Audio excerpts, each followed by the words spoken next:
Halo Sobat Dunia Seribu Besar, semoga Sobat selalu diberi kesehatan, panjang umur, dan rizki yang melimpah, amin. Sebelum masuk ke alur ceritanya, jangan lupa dukung channel ini ya dengan klik subscribe, like, komen, dan share, terima kasih. Mari kita lanjutkan perjalanan, Wang Lin. Wang Lin mendinginkannya dengan akal sehatnya, lalu sedikit mengerutkan kening. Kerangka ini sangat aneh, karena warnanya putih. Meskipun bukan hal yang aneh jika kerangka muncul di sini, warna tulang seharusnya berubah seiring berjalannya waktu dan seharusnya ada tanda-tanda korosi. Namun, kerangka ini tidak memiliki tanda-tanda apapun. Selain itu, bola cahaya di tangan kerangka itu mengandung sebagian energi surgawi, jadi itu jelas bukan benda biasa. Wang Lin tidak tahu kenapa, tapi dia merasakan bahaya. Dia merenung sebentar sebelum menonton dengan dingin dari jauh. Mata kakak laki-laki ketiga berbinar dan dia berkata, adik laki-laki keenam, naik dan lihat bola cahaya apa itu.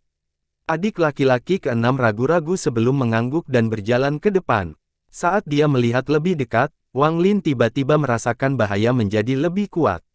Tepat pada saat ini, kakak laki-laki ketiga tiba-tiba berteriak, mundur. Saat dia berbicara, dia mengulurkan tangan dan pedang itu terbang dari punggungnya dan bersembunyi tepat di depan saudara junior ke-6. Kerangka itu berubah menjadi debu dan bola cahaya terbang ke udara. Sepotong energi keluar dari bola cahaya dan terakumulasi ke arah alis adik laki-laki ke-6. Pada saat ini, pedang energi tiba. Sepotong energi mengeluarkan raungan yang tidak diinginkan saat ia menetap di dinding dan menghilang. Adegan ini terjadi dalam sekejap mata. Dahi saudara laki-laki ke-6 dipenuhi keringat dingin saat dia diam-diam menatap saudara laki-laki ketiga. Adik ke-6, kejar. Kakak ketiga mengungkapkan ekspresi sangat gembira saat dia mengucapkan kalimat itu dan dengan cepat mengejarnya. Adik laki-laki ke-6 ragu-ragu sejenak sebelum mengatupkan giginya dan mengikuti. Kakak senior, apa itu tadi? Keberuntungan kami cukup bagus. Jika tebakanku tidak salah, itu adalah makanan untuk makhluk surgawi, sesuatu yang suka dimakan oleh makhluk surgawi. Biasanya, ada kemungkinan untuk menemukan jiwa binatang surgawi di tempat makanan ini ditemukan. Kerangka itu sebelumnya pasti telah disergap olehnya dan seluruh dagingnya dimakan olehnya. Adik laki-laki, tolong jangan salahkan saya untuk ini, saya baru menyadari apa itu, jika tidak, saya tidak akan meminta Anda untuk memeriksanya. Kakak ketiga menjelaskan sambil terus mengejar. Kakak laki-laki ke-6 menundukkan kepalanya dan perlahan berkata, hanya memberi makan untuk binatang surgawi dan ia memiliki kekuatan sebesar itu. Jika benda itu masuk ke alisku, aku akan berubah menjadi kerangka. Kakak ketiga tertawa dan berkata, junior tidak perlu khawatir. Benda itu sepenuhnya bergantung pada serangan fisik dan tidak memiliki kemampuan yang sama sekali. Ia paling takut pada teknik dan kemampuan. Selama kamu tidak membiarkannya masuk ke tubuhmu, yang perlu kamu gunakan hanyalah energi pedangmu dan kamu dapat dengan mudah membaginya menjadi dua. Saat keduanya mengejar, Wang Lin mengikuti di belakang mereka. Meskipun kedua saudara laki-laki bela diri itu tampak memiliki hubungan yang baik, Wang Lin dapat dengan mudah melihat bahwa saudara laki-laki ketiga memiliki niat jahat. Adegan sebelumnya jelas karena kakak laki-laki ketiga menyadari ada sesuatu yang tidak beres dan menggunakan adik laki-lakinya sebagai umpan untuk memancing umpan. Wang Lin dengan santai mengikuti di belakang mereka saat perasaan ilahi terfokus pada apa yang ada di depannya. Dia melihat kedua bersaudara itu mengejar melalui sistem gua sambil terus turun. Tak lama kemudian, mereka sudah berada di bagian dalam gua. Kakak ketiga merasa sedikit tidak nyaman. Meskipun dia pernah ke sini sebelumnya, dia belum pernah pergi sejauh ini dan bertanya-tanya apakah dia harus terus mengejarnya. Tepat pada saat ini, Wang Lin memperhatikan bahwa kecepatan umpan binatang surgawi itu melambat dan menghilang ke dalam lubang seukuran kepalan tangan di dinding. Perasaan ilahi Wang Lin dengan cepat mengikutinya dan ekspresinya dengan cepat berubah. Dia melihat bahwa dinding di dalam gua ditutupi garis-garis tipis dengan salah satu ujungnya terkubur di dalam dinding dan ujung lainnya perlahan berayun maju mundur. Di tengah gua, ada sepotong kecil batu giok putih yang memancarkan energi spiritual surgawi yang pekat. Selain batu giok, ada kerangka yang tulangnya berwarna hitam. Ada potongan pakaian rusak di kerangka itu, tapi di depan dadanya ada sepotong logam yang melepaskan tekanan kuat. Selain semua itu, Orang ini juga memegang pedang. Pedang ini terlihat sangat mirip dengan pedang surgawi yang dia lihat dalam ilusi. Selain semua ini, yang paling mengejutkan Wang Lin adalah garis hitam yang bergerak masuk dan keluar dari kerangka. Setiap kali bergerak, kerangka itu akan bergetar seolah-olah hidup kembali. Wang Lin berhenti bergerak dan, tanpa ragu-ragu, dengan cepat mundur ke sebuah lubang di dinding. Dia mengeluarkan bendera pembatasnya untuk membungkus tubuhnya dan menjadi persis seperti dinding di sampingnya. Kakak laki-laki ketiga yang terbang di depan juga menyebarkan perasaan ilahi dan segera menyadari gua itu dan berhenti. Wajahnya langsung menjadi pucat. Di dalam gua kecil ini setidaknya terdapat puluhan ribu makanan binatang surgawi. Pada saat ini, adik laki-laki keenam juga memperhatikan hal ini dan ekspresinya menjadi jelek. Keduanya saling memandang dan perlahan mundur. Tapi sudah terlambat. Umpan surgawi keluar dari lubang kecil dan muncul di hadapan keduanya dalam sekejap mata. Ekspresi kakak ketiga segera berubah. Tanpa ragu-ragu, dia berteriak, "Dunia roh dua pedang." Pedangnya terbang ke udara dan menebas. Adik laki-laki keenam mengatupkan giginya dan juga mengayunkan pedangnya ke atas dan menebasnya juga. Tiba-tiba, dua sinar energi pedang menjadi seperti dua naga yang saling terkait dan menghancurkan semua makanan binatang surgawi yang menyerang mereka. Kemudian menabrak lubang di dinding hingga lebarnya 10 meter. Kekuatan ini menyebabkan banyak bagian dari kuil binatang surgawi yang sudah tidak stabil ini runtuh. Lebih banyak serpihan keluar dari lubang. Di dalam gua, kerangka hitam itu sangat menarik perhatian. "Ayo pergi." Kakak laki-laki ketiga segera mundur setelah mengucapkan satu kalimat dan saudara laki-laki junior keenam segera mengikutinya dengan rasa kesemutan di kulit kepala. Kecepatan mundur keduanya tidak dapat menandingi Sliver tersebut, jadi hanya dalam beberapa langkah, Sliver tersebut sudah menyusul. Ekspresi kejam melintas di mata kakak laki-laki ketiga saat dia mengangkat tangannya dan mendaratkan pukulan di punggung adik laki-laki keenam. Kepala adik laki-laki keenam tiba-tiba berbalik dengan ekspresi mengejek. Tangannya dengan cepat menangkap tangan kakak laki-laki ketiga dan dia berkata, "Kakak ketiga, apa yang kamu rencanakan?" Dengan itu, auranya tiba-tiba berubah. Tingkat kultivasinya berubah dari seseorang yang baru saja melangkah ke tahap awal formasi jiwa menjadi formasi jiwa tahap pertengahan. Dia dengan cepat mengambil tas pegangan dan pedang kakak laki-laki ketiga sebelum melemparkan kakak laki-laki ketiga ke arah makanan binatang surgawi. "Kamu," ekspresi kakak laki-laki ketiga tiba-tiba berubah, tapi sebelum dia selesai berbicara, segerombolan serpihan mengebor ke dalam tubuhnya. Dalam sekejap, tubuh kultivator formasi jiwa tahap awal berubah menjadi kerangka. Jiwa asalnya tiba-tiba terbang keluar, tetapi pada saat itu, saudara junior keenam membentuk segel untuk menghalangi jalannya.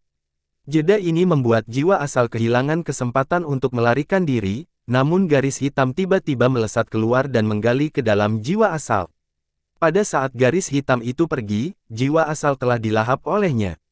"Maaf, kakak senior." Melihat apa yang terjadi, adik laki-laki keenam dengan cepat melarikan diri menggunakan waktu yang telah dibeli oleh kakak laki-laki ketiga dengan nyawanya. Ketika orang ini melewati tempat persembunyi Klin berbinar, tapi dia tidak bergerak sembarangan. Adik laki-laki keenam dilintas oleh Wang Lin. Beberapa napas kemudian, gerombolan itu juga lewat. Wang Lin sangat gugup ketika gerombolan itu melewatinya. Ketika gerombolan itu lewat, garis-garis hitam itu berhenti sejenak tetapi dengan cepat terus mengejar saudara junior keenam. Setelah potongan-potongan ini lewat, Wang Lin menunggu beberapa saat sebelum menyerbu menuju gua yang telah dibuka oleh energi pedang. Tubuhnya secepat kilat dan muncul di dalam gua. Tiba-tiba, beberapa serpihan yang tersisa keluar dari dinding dan menyerang Wang Lin. Wang Lin mendengus dan menggunakan bendera larangannya untuk memblokir mereka. Dia tahu bahwa dia kekurangan waktu, jadi dia meraih pedang di tangan kerangka itu tanpa ragu-ragu. Tapi tiba-tiba, tekanan kuat datang dari pedang itu. Sepertinya tangan Wang Lin menekan paku, lubang kecil muncul di tangannya, menyebabkan dia dengan cepat menariknya kembali. Pada saat ini, gerombolan itu sedang menuju ke belakang dengan garis hitam di depan. Ketika Wang Lin melihat ini dengan akal sehatnya, dia segera menyerah pada pedangnya dan meraih batu giok itu. Dia memutuskan untuk menyerah mengambil potongan logam itu dan dengan cepat keluar dari gua, bergerak di sepanjang dinding. Kawanan itu kembali ke gua dan kemudian suara gemuruh yang menakutkan datang dari dalam. Garis hitam dengan cepat keluar dari gua dan melambaikan tubuhnya sebentar sebelum mengejar kemana Wang Lin pergi. Wang Lin bergerak secepat yang dia bisa melewati gua, dan saat dia terbang, dia melepaskan jiwa pengembara dengan perintah sederhana untuk membantunya membingungkan garis hitam yang mengejarnya. Saat dia melarikan diri, dia bisa merasakan jiwa-jiwa pengembara dihancurkan satu per satu. Dia bisa melihat melalui jiwa-jiwa pengembara bahwa garis hitam itu sepertinya sudah gila, karena garis itu menembus dinding gua dan menghancurkan semua jiwa pengembara. Ada banyak gua di kuil binatang surgawi, tetapi banyak yang hancur dalam bencana di masa lalu, dan lebih banyak lagi yang hancur di bawah kekuatan dua pedang. Sekarang, dengan garis hitam menembus dinding dengan gila-gilaan, banyak gua yang mampu menahannya dan runtuh. Hal ini menyebabkan serangkaian reaksi berat, sehingga banyak gua yang runtuh juga. Saat Wang Lin terbang, dia mencoba berteleportasi, tetapi setiap kali dia melakukannya, dia merasakan kekuatan di sekitarnya dan mengganggu transmisinya. Dia menghela nafas ketika dia berhenti mencoba dan terus terbang ke atas. Dia perlahan merasakan bahwa jumlah jiwa pengembara yang ditinggalkannya berhenti berkurang. Garis hitam jelas kehilangan jejak Wang Lin. Namun, pada saat ini, suara gemuruh datang dari sekeliling dan Wang Lin dengan cepat mundur. Gua di depannya tiba-tiba runtuh.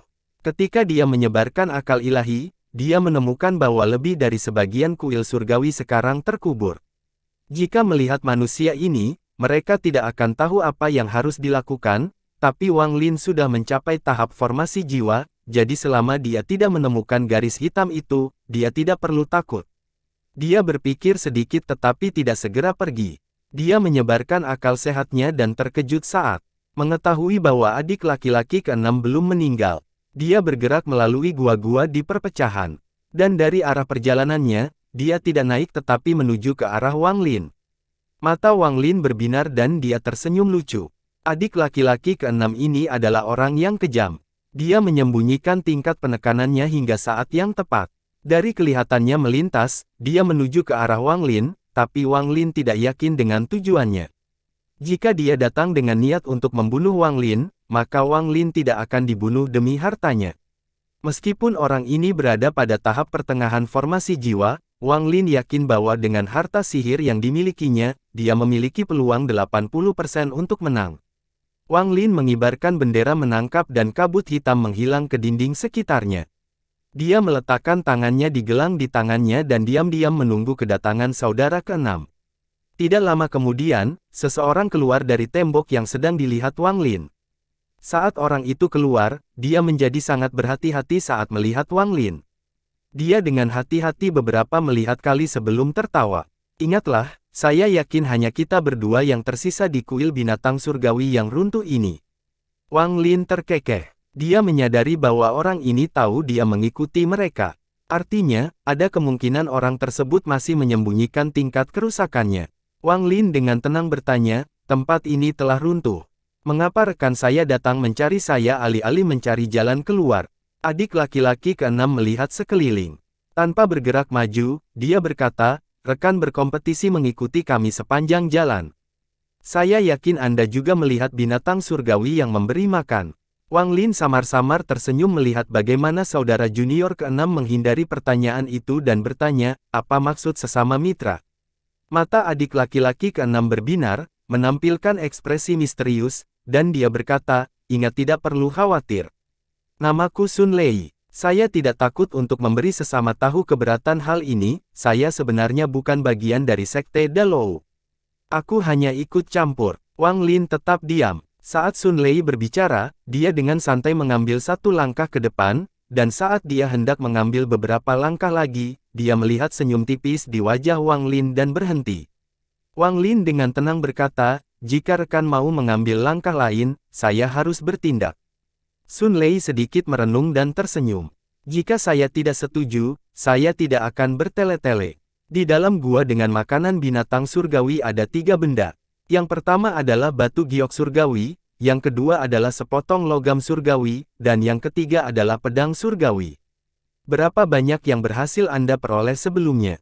Wang Lin dengan tenang menjawab, garis hitam itu kembali terlalu cepat, jadi saya tidak mengerti. Sun Lei mengerutkan kening. Dia segera menyadari bahwa Wang Lin baru berada pada tahap awal formasi jiwa, tetapi perasaan ilahinya sangat aneh. Jika dia tidak mengetahui teknik yang khusus mendeteksi perasaan ilahi, dia tidak akan bisa menyadari bahwa Wang Lin mengikutinya, Lep masuk. Meski begitu, dia hanya bisa memperhatikan Wang Lin ketika dia melewatinya saat dia melarikan diri dari makanan binatang surgawi.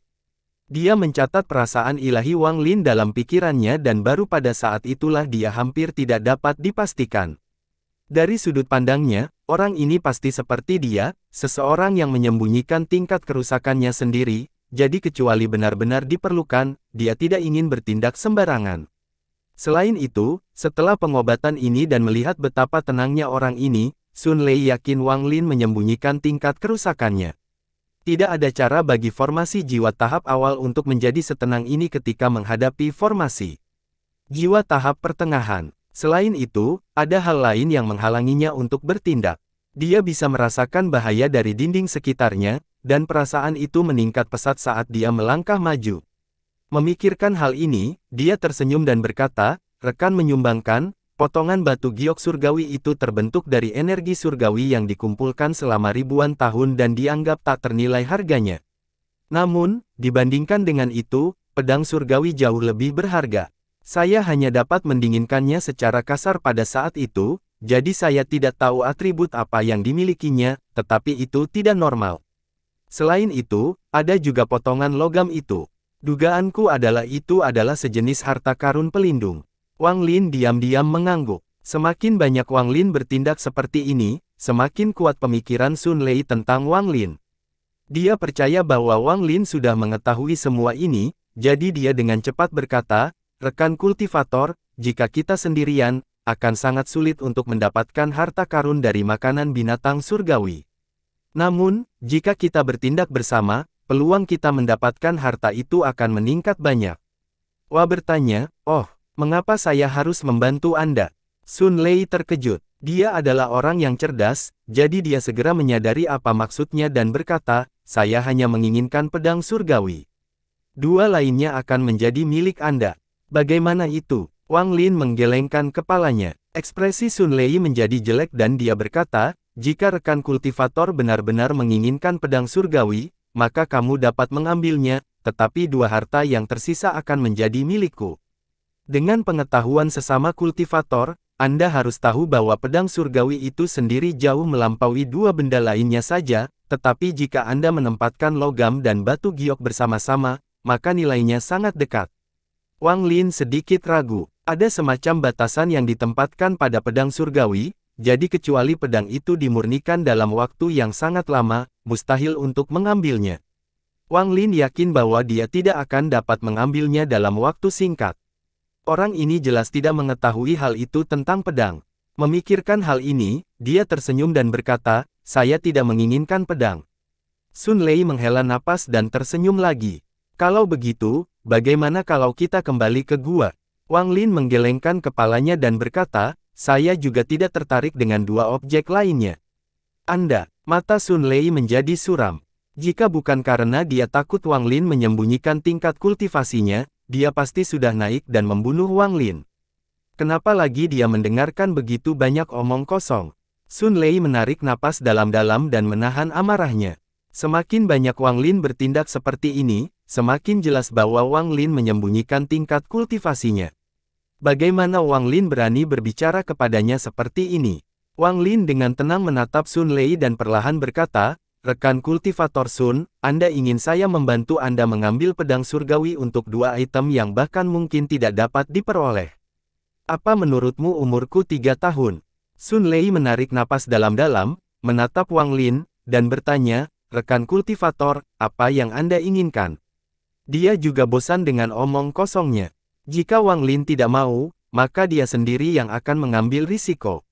Wang Lin dengan santai berkata, "Saya memperhatikan bahwa ketika rekan-rekan kultivator tiba, kalian dapat mendeteksi keretakan sebelum muncul." Sun Lei tertawa. Dia menamparkan tas pegangannya dan mengeluarkan sepotong batu giok. Dia melemparkannya ke Wang Lin dan berkata, "Taktik pencarian penuh."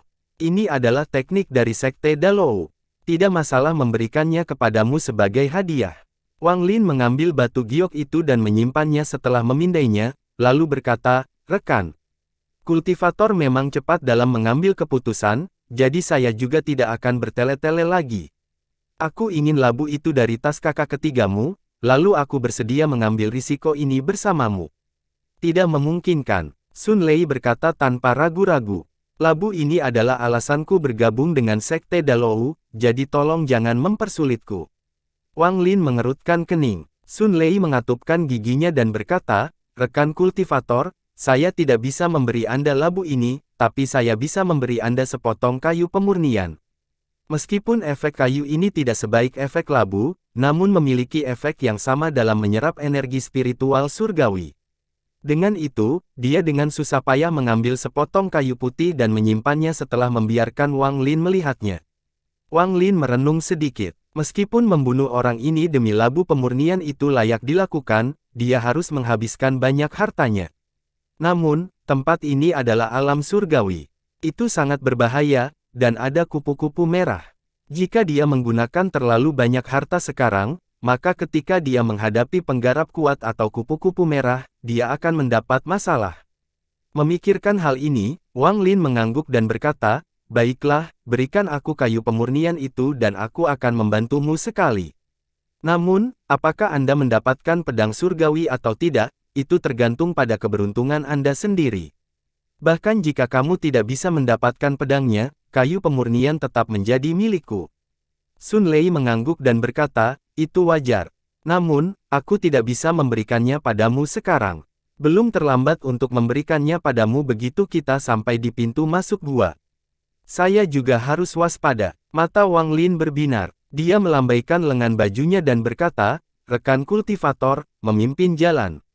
Tanpa sepatah kata pun, Sun Lei bergerak menuju salah satu gua yang belum runtuh.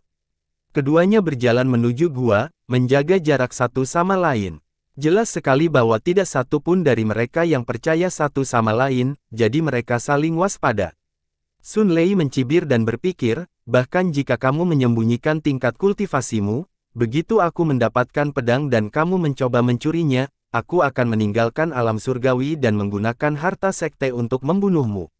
Inilah sebabnya dia memintanya untuk datang membantu dengan harta karun itu meskipun dia takut Wang Lin menyembunyikan tingkat kultivasinya. Keduanya adalah orang-orang yang tegas, jadi ketika mereka membuat perjanjian, tidak ada keraguan saat keduanya dengan cepat bergerak melewati kebanyakan menuju gua yang dipenuhi makanan binatang surgawi. Dari posisi mereka saat ini, mereka dapat melihat gua di tempat yang menakjubkan. Tidak jauh dari situ ada mayat kakak laki-laki ketiga yang telah dibunuh oleh Sun Lei. Sun Lei memandangi gua itu dari kejauhan dan berbisik, "Pakan binatang surgawi adalah makanan bagi binatang surgawi. Saat mereka memakan makanan, itu memperkuat tubuh mereka, tapi mereka sama sekali tidak berguna bagi kita.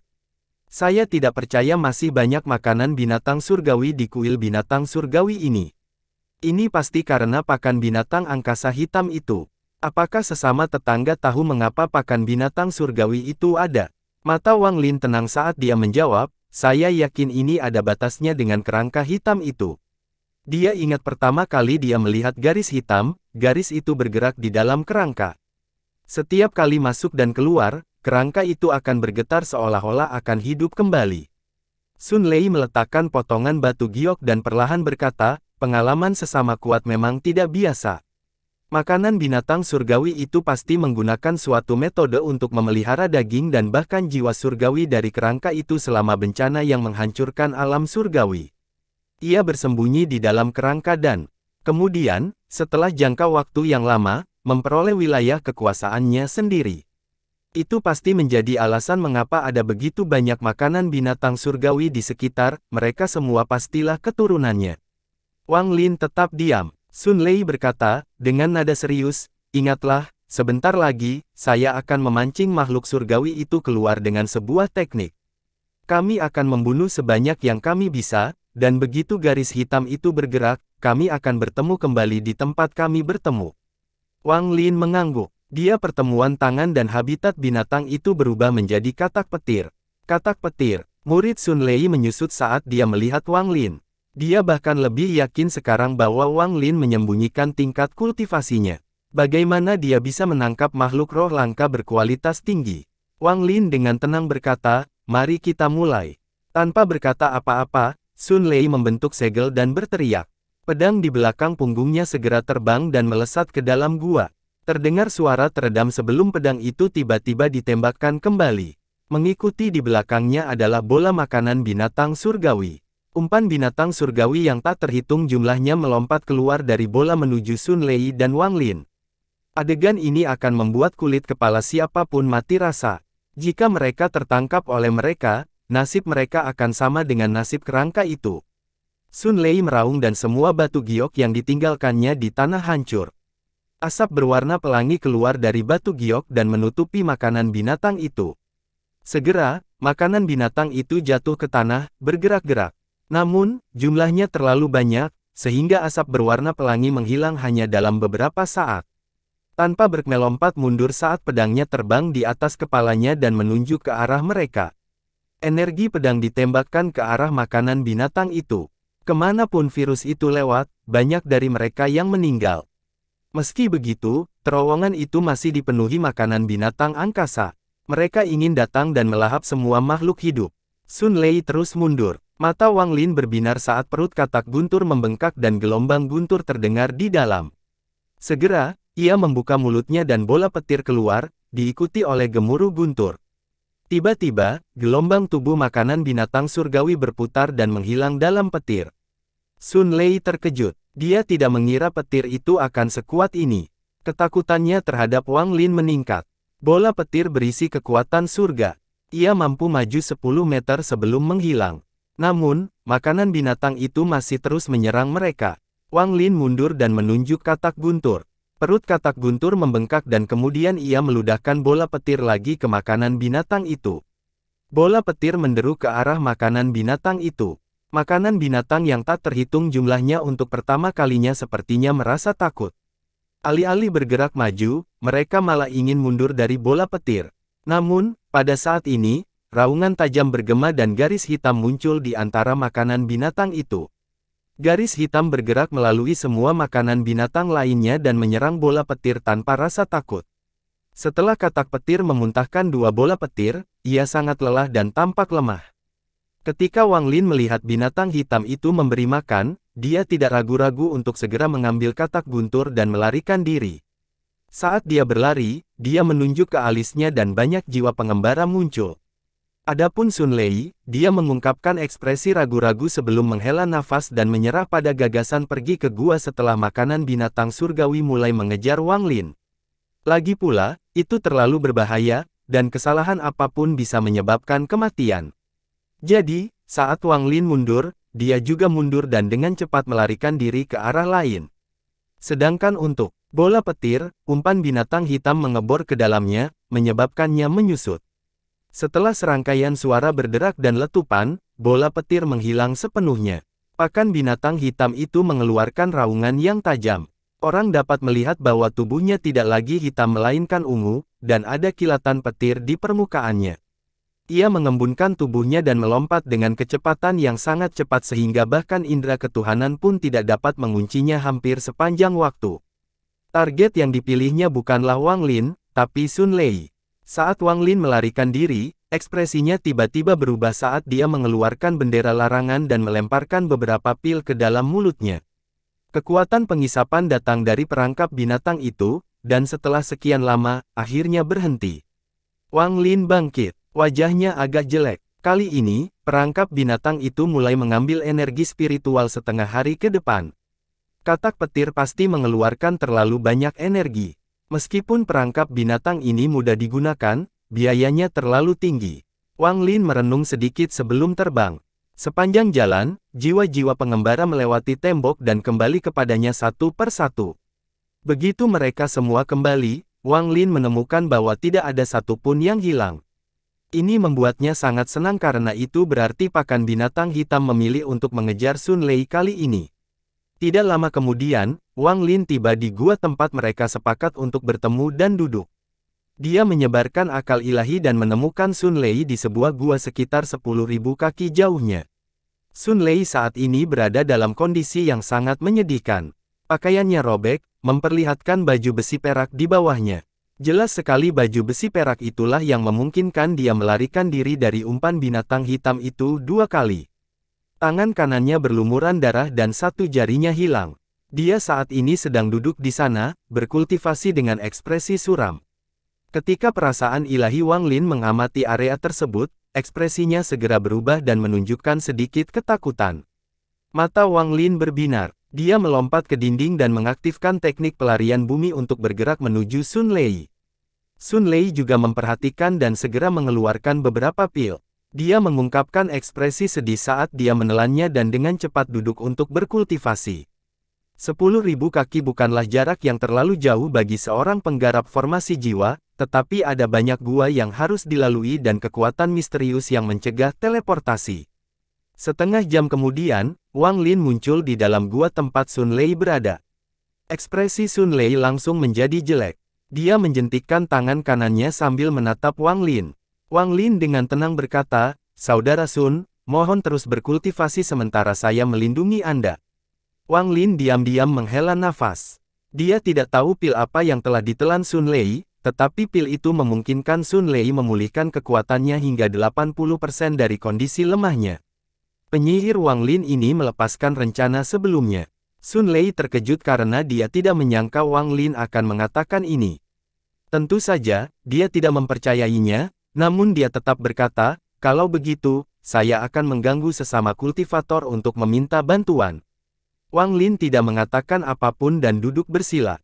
Sun Lei tetap waspada saat dia dengan cepat menyerap pil di dalam tubuhnya. 3 jam kemudian, Sun Lei pulih sepenuhnya dan pandangannya ke arah Wang Lin tidak lagi gelap. Sun Lei berdiri dan berkata, "Rekan kultivator, kultivasi saya telah pulih. Bagaimana kalau kita kembali?" Wang Lin mengangguk, berdiri, dan dengan cepat terbang menuju salah satu gua dengan Sun Lei tepat di belakangnya. Keduanya tetap diam sepanjang perjalanan dan segera sampai di dekat gua. Saat keduanya tiba, sejumlah besar makanan binatang keluar dari gua. Mata Sun Lei berbinar dan dia berteriak, "Rekan kultivator, mundurlah. Kali ini, aku harus membalaskan dendamku." Dengan itu, dia menamparkan tasnya dan sebuah kipas hitam terbang keluar. Tidak diketahui bahan apa yang terbuat dari kipas ini, tapi saat kipas itu muncul, aura dingin menyebar dan lapisan es hitam terbentuk di dinding. Es hitam terus mengembang, dan dalam sekejap mata tiba di dekat Wang Lin. Wang Lin tetap tenang saat dia mengeluarkan bendera larangannya dan mengibaskannya. Kabut hitam mengelilingi Wang Lin dan aura dingin bergerak di sekitar kabut hitam, tapi ini membentuk lapisan penyangga antara Wang Lin dan Sun Lei. Mata Wang Lin berbinar dan dia diam-diam mengeluarkan ukiran kayu waktu dari tas pegangannya. Pada saat ini, makanan binatang itu keluar dari gua. Sepertinya jumlah mereka tidak berkurang sama sekali. Kali ini, umpan binatang hitam ada di depan. Ia jelas ingin membunuh. Sun Lei menarik napas dalam-dalam saat tangannya membentuk segel yang berbeda sebelum menunjuk ke alis ini. Tiba-tiba, jiwa asalnya keluar dan meraih kipas angin tersebut. Jiwa asalnya mengungkapkan ekspresi kesakitan. Sepertinya dia baru saja mengambil sepotong besi panas. Jiwa asalnya memegang kipas angin dan mengayunkannya ke arah makanan binatang surgawi. Tiba-tiba, gelombang angin hitam terbang menuju makanan binatang surgawi. Tiba-tiba, setiap makanan binatang itu berhenti bergerak dan bongkahan es hitam menyebar. Dalam sekejap, kawasan itu menjadi dunia es hitam. Tanpa sepatah kata pun, jiwa asal Sun Lei kembali ke tubuhnya dan menyerbu menuju gua. Dia tersenyum. "Rekan kultivator, teknik saya memiliki batas dan hanya dapat bertahan 10 napas. Aku akan pergi duluan lalu datang untuk menyelamatkanmu." Wang Lin tetap tenang sambil tersenyum tipis dan mengejek. Perhitungan Sun Lei sangat bagus. Dia telah menunggu selama ini untuk akhirnya menunjukkan kekuatan kipas ini. Tujuannya adalah menggunakan Wang Lin sebagai umpan sehingga ketika makhluk surgawi itu sedang mengejar Wang Lin, dia bisa melarikan diri. Kalau tidak, bahkan jika dia telah mendapatkan harta karun itu, dia masih akan diburu oleh makanan binatang surgawi. Lagi pula, begitu dia mendapatkan harta karun itu, umpannya akan menjadi gilade lebih intens daripada 2 kali terakhir. Dia sudah menyarankan, begitu dia mendapatkan harta karun itu, dia akan melemparkan kerangka itu ke Wang Lin. Dia percaya bahwa umpan itu akan ditujukan kepada Wang Lin, yang lebih dekat daripada dia. Mata Wang Lin berbinar. Dia telah waspada terhadap Sun Lei selama ini, jadi bagaimana dia bisa membiarkan Sun Lei berhasil? Meskipun es hitam ini memang aneh, dia sudah memiliki ukiran lelaki tua itu di tangannya. Saat es hitam menyegel area tersebut, domain waktu dari ukiran kayu dilepaskan. Maju adalah bagian dari waktu, mundur adalah bagian dari waktu, dan berhenti juga bagian dari waktu. Inilah yang menjadikan waktu domain begitu kuat, manipulasi waktu sesuai keinginan. Wang Lin telah lama berada di surga yang menentang manik-manik dan memiliki pemahaman yang sangat baik dalam memanipulasi waktu. Ini juga mengapa dia bisa membuat ukiran dengan berlalunya waktu di dalamnya. Cahaya misterius menyebar dari ukiran itu dan bertemu dengan es hitam, menutup area tersebut. Meski es hitamnya kuat, dia tidak menahannya dan hanya berusaha melonggarkannya, jadi tidak terlalu sulit. Meminjam sebagian kekuatan dari waktu domain, Wang Lin tidak dihentikan oleh es hitam seperti yang diperkirakan Sun Lei. Saat Sun Lei memasukkan kata-kata itu, Wang Lin keluar. Dan dia bergerak dengan kecepatan yang bahkan sedikit lebih cepat dari kecepatan Sun Lei, melewati makanan binatang surgawi dan muncul di pintu masuk gua. Jika Anda tertarik dengan Sun Lei, Anda masih belum memberi saya pemurnian kayu, jadi bagaimana Anda bisa masuk begitu saja? Sun Lei kaget dan wajahnya menjadi sangat jelek. Namun, dia adalah orang yang tegas. Tanpa kata pun, dia menamparkan tasnya dan membuang kayu pemurnian. Wang Lin menangkapnya dan berjalan ke dalam gua. Sun Lei mengutuk dalam hatinya, tetapi dia tahu waktunya singkat, karena separuh waktu telah berlalu, jadi dia segera menyerbu masuk. Setelah dia masuk, dia melihat Wang Lin mengambil potongan logam dari dada kerangka itu dan tanpa sepatah kata pun pergi untuk mengambil pedang surgawi.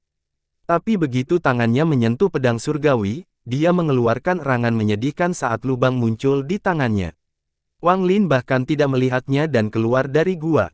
Dia mengeluarkan bendera larangan, yang mengeluarkan banyak naga yang terbuat dari kabut hitam. Mereka mengepung Wang Lin dan kemudian dia langsung menyerang ke atas dan menembus dinding. Mata Sun Lei memerah saat dia mengeluarkan raungan enggan dan meraih pedangnya lagi. Kali ini, dia menahan rasa sakit dan akhirnya meraih pedang surgawi. Namun, saat itu, dia tiba-tiba menjerit kesakitan saat tangannya ditusuk berkali-kali. Sebagian energi dari pedang itu menembus tangannya dan mengenai dadanya, menyebabkan armor perak yang dia kenakan meleleh. Sun Lei dengan cepat menarik tangannya dan menyerah pada pedangnya. Dia mengeluarkan raungan marah saat dia keluar. Dia menghitung bahwa 8 napas waktu telah berlalu dan jika dia pergi sekarang, dia masih bisa melakukannya. Jika dia menundanya lebih lama lagi, itu akan menjadi berbahaya.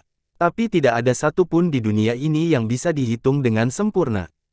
Pakan binatang surgawi hitam tiba-tiba terbebas dari es hitam, mengeluarkan raungan tajam, dan menyerbu ke arah Sun Lei. Ekspresi Sun Lei tiba-tiba berubah. Matanya dipenuhi rasa tidak percaya. Gurunya mengatakan bahwa harta karun itu akan membekukan suatu area selama 10 napas. Seharusnya sudah 10 napas waktu, bagaimana bisa lebih sedikit? Dia tidak tahu bahwa karena pakan binatang surgawi hitam telah menyerap bola petir dari katak guntur, ia memperoleh sedikit kekuatan surga, jadi 10 napas waktu diturunkan dengan 1 napas. Domain waktu Wang Lin menyebabkan es hitam sedikit melambat, yang menyebabkannya memendek seiring waktu. Sun Lei terkejut. Tidak ada waktu untuk menghindar.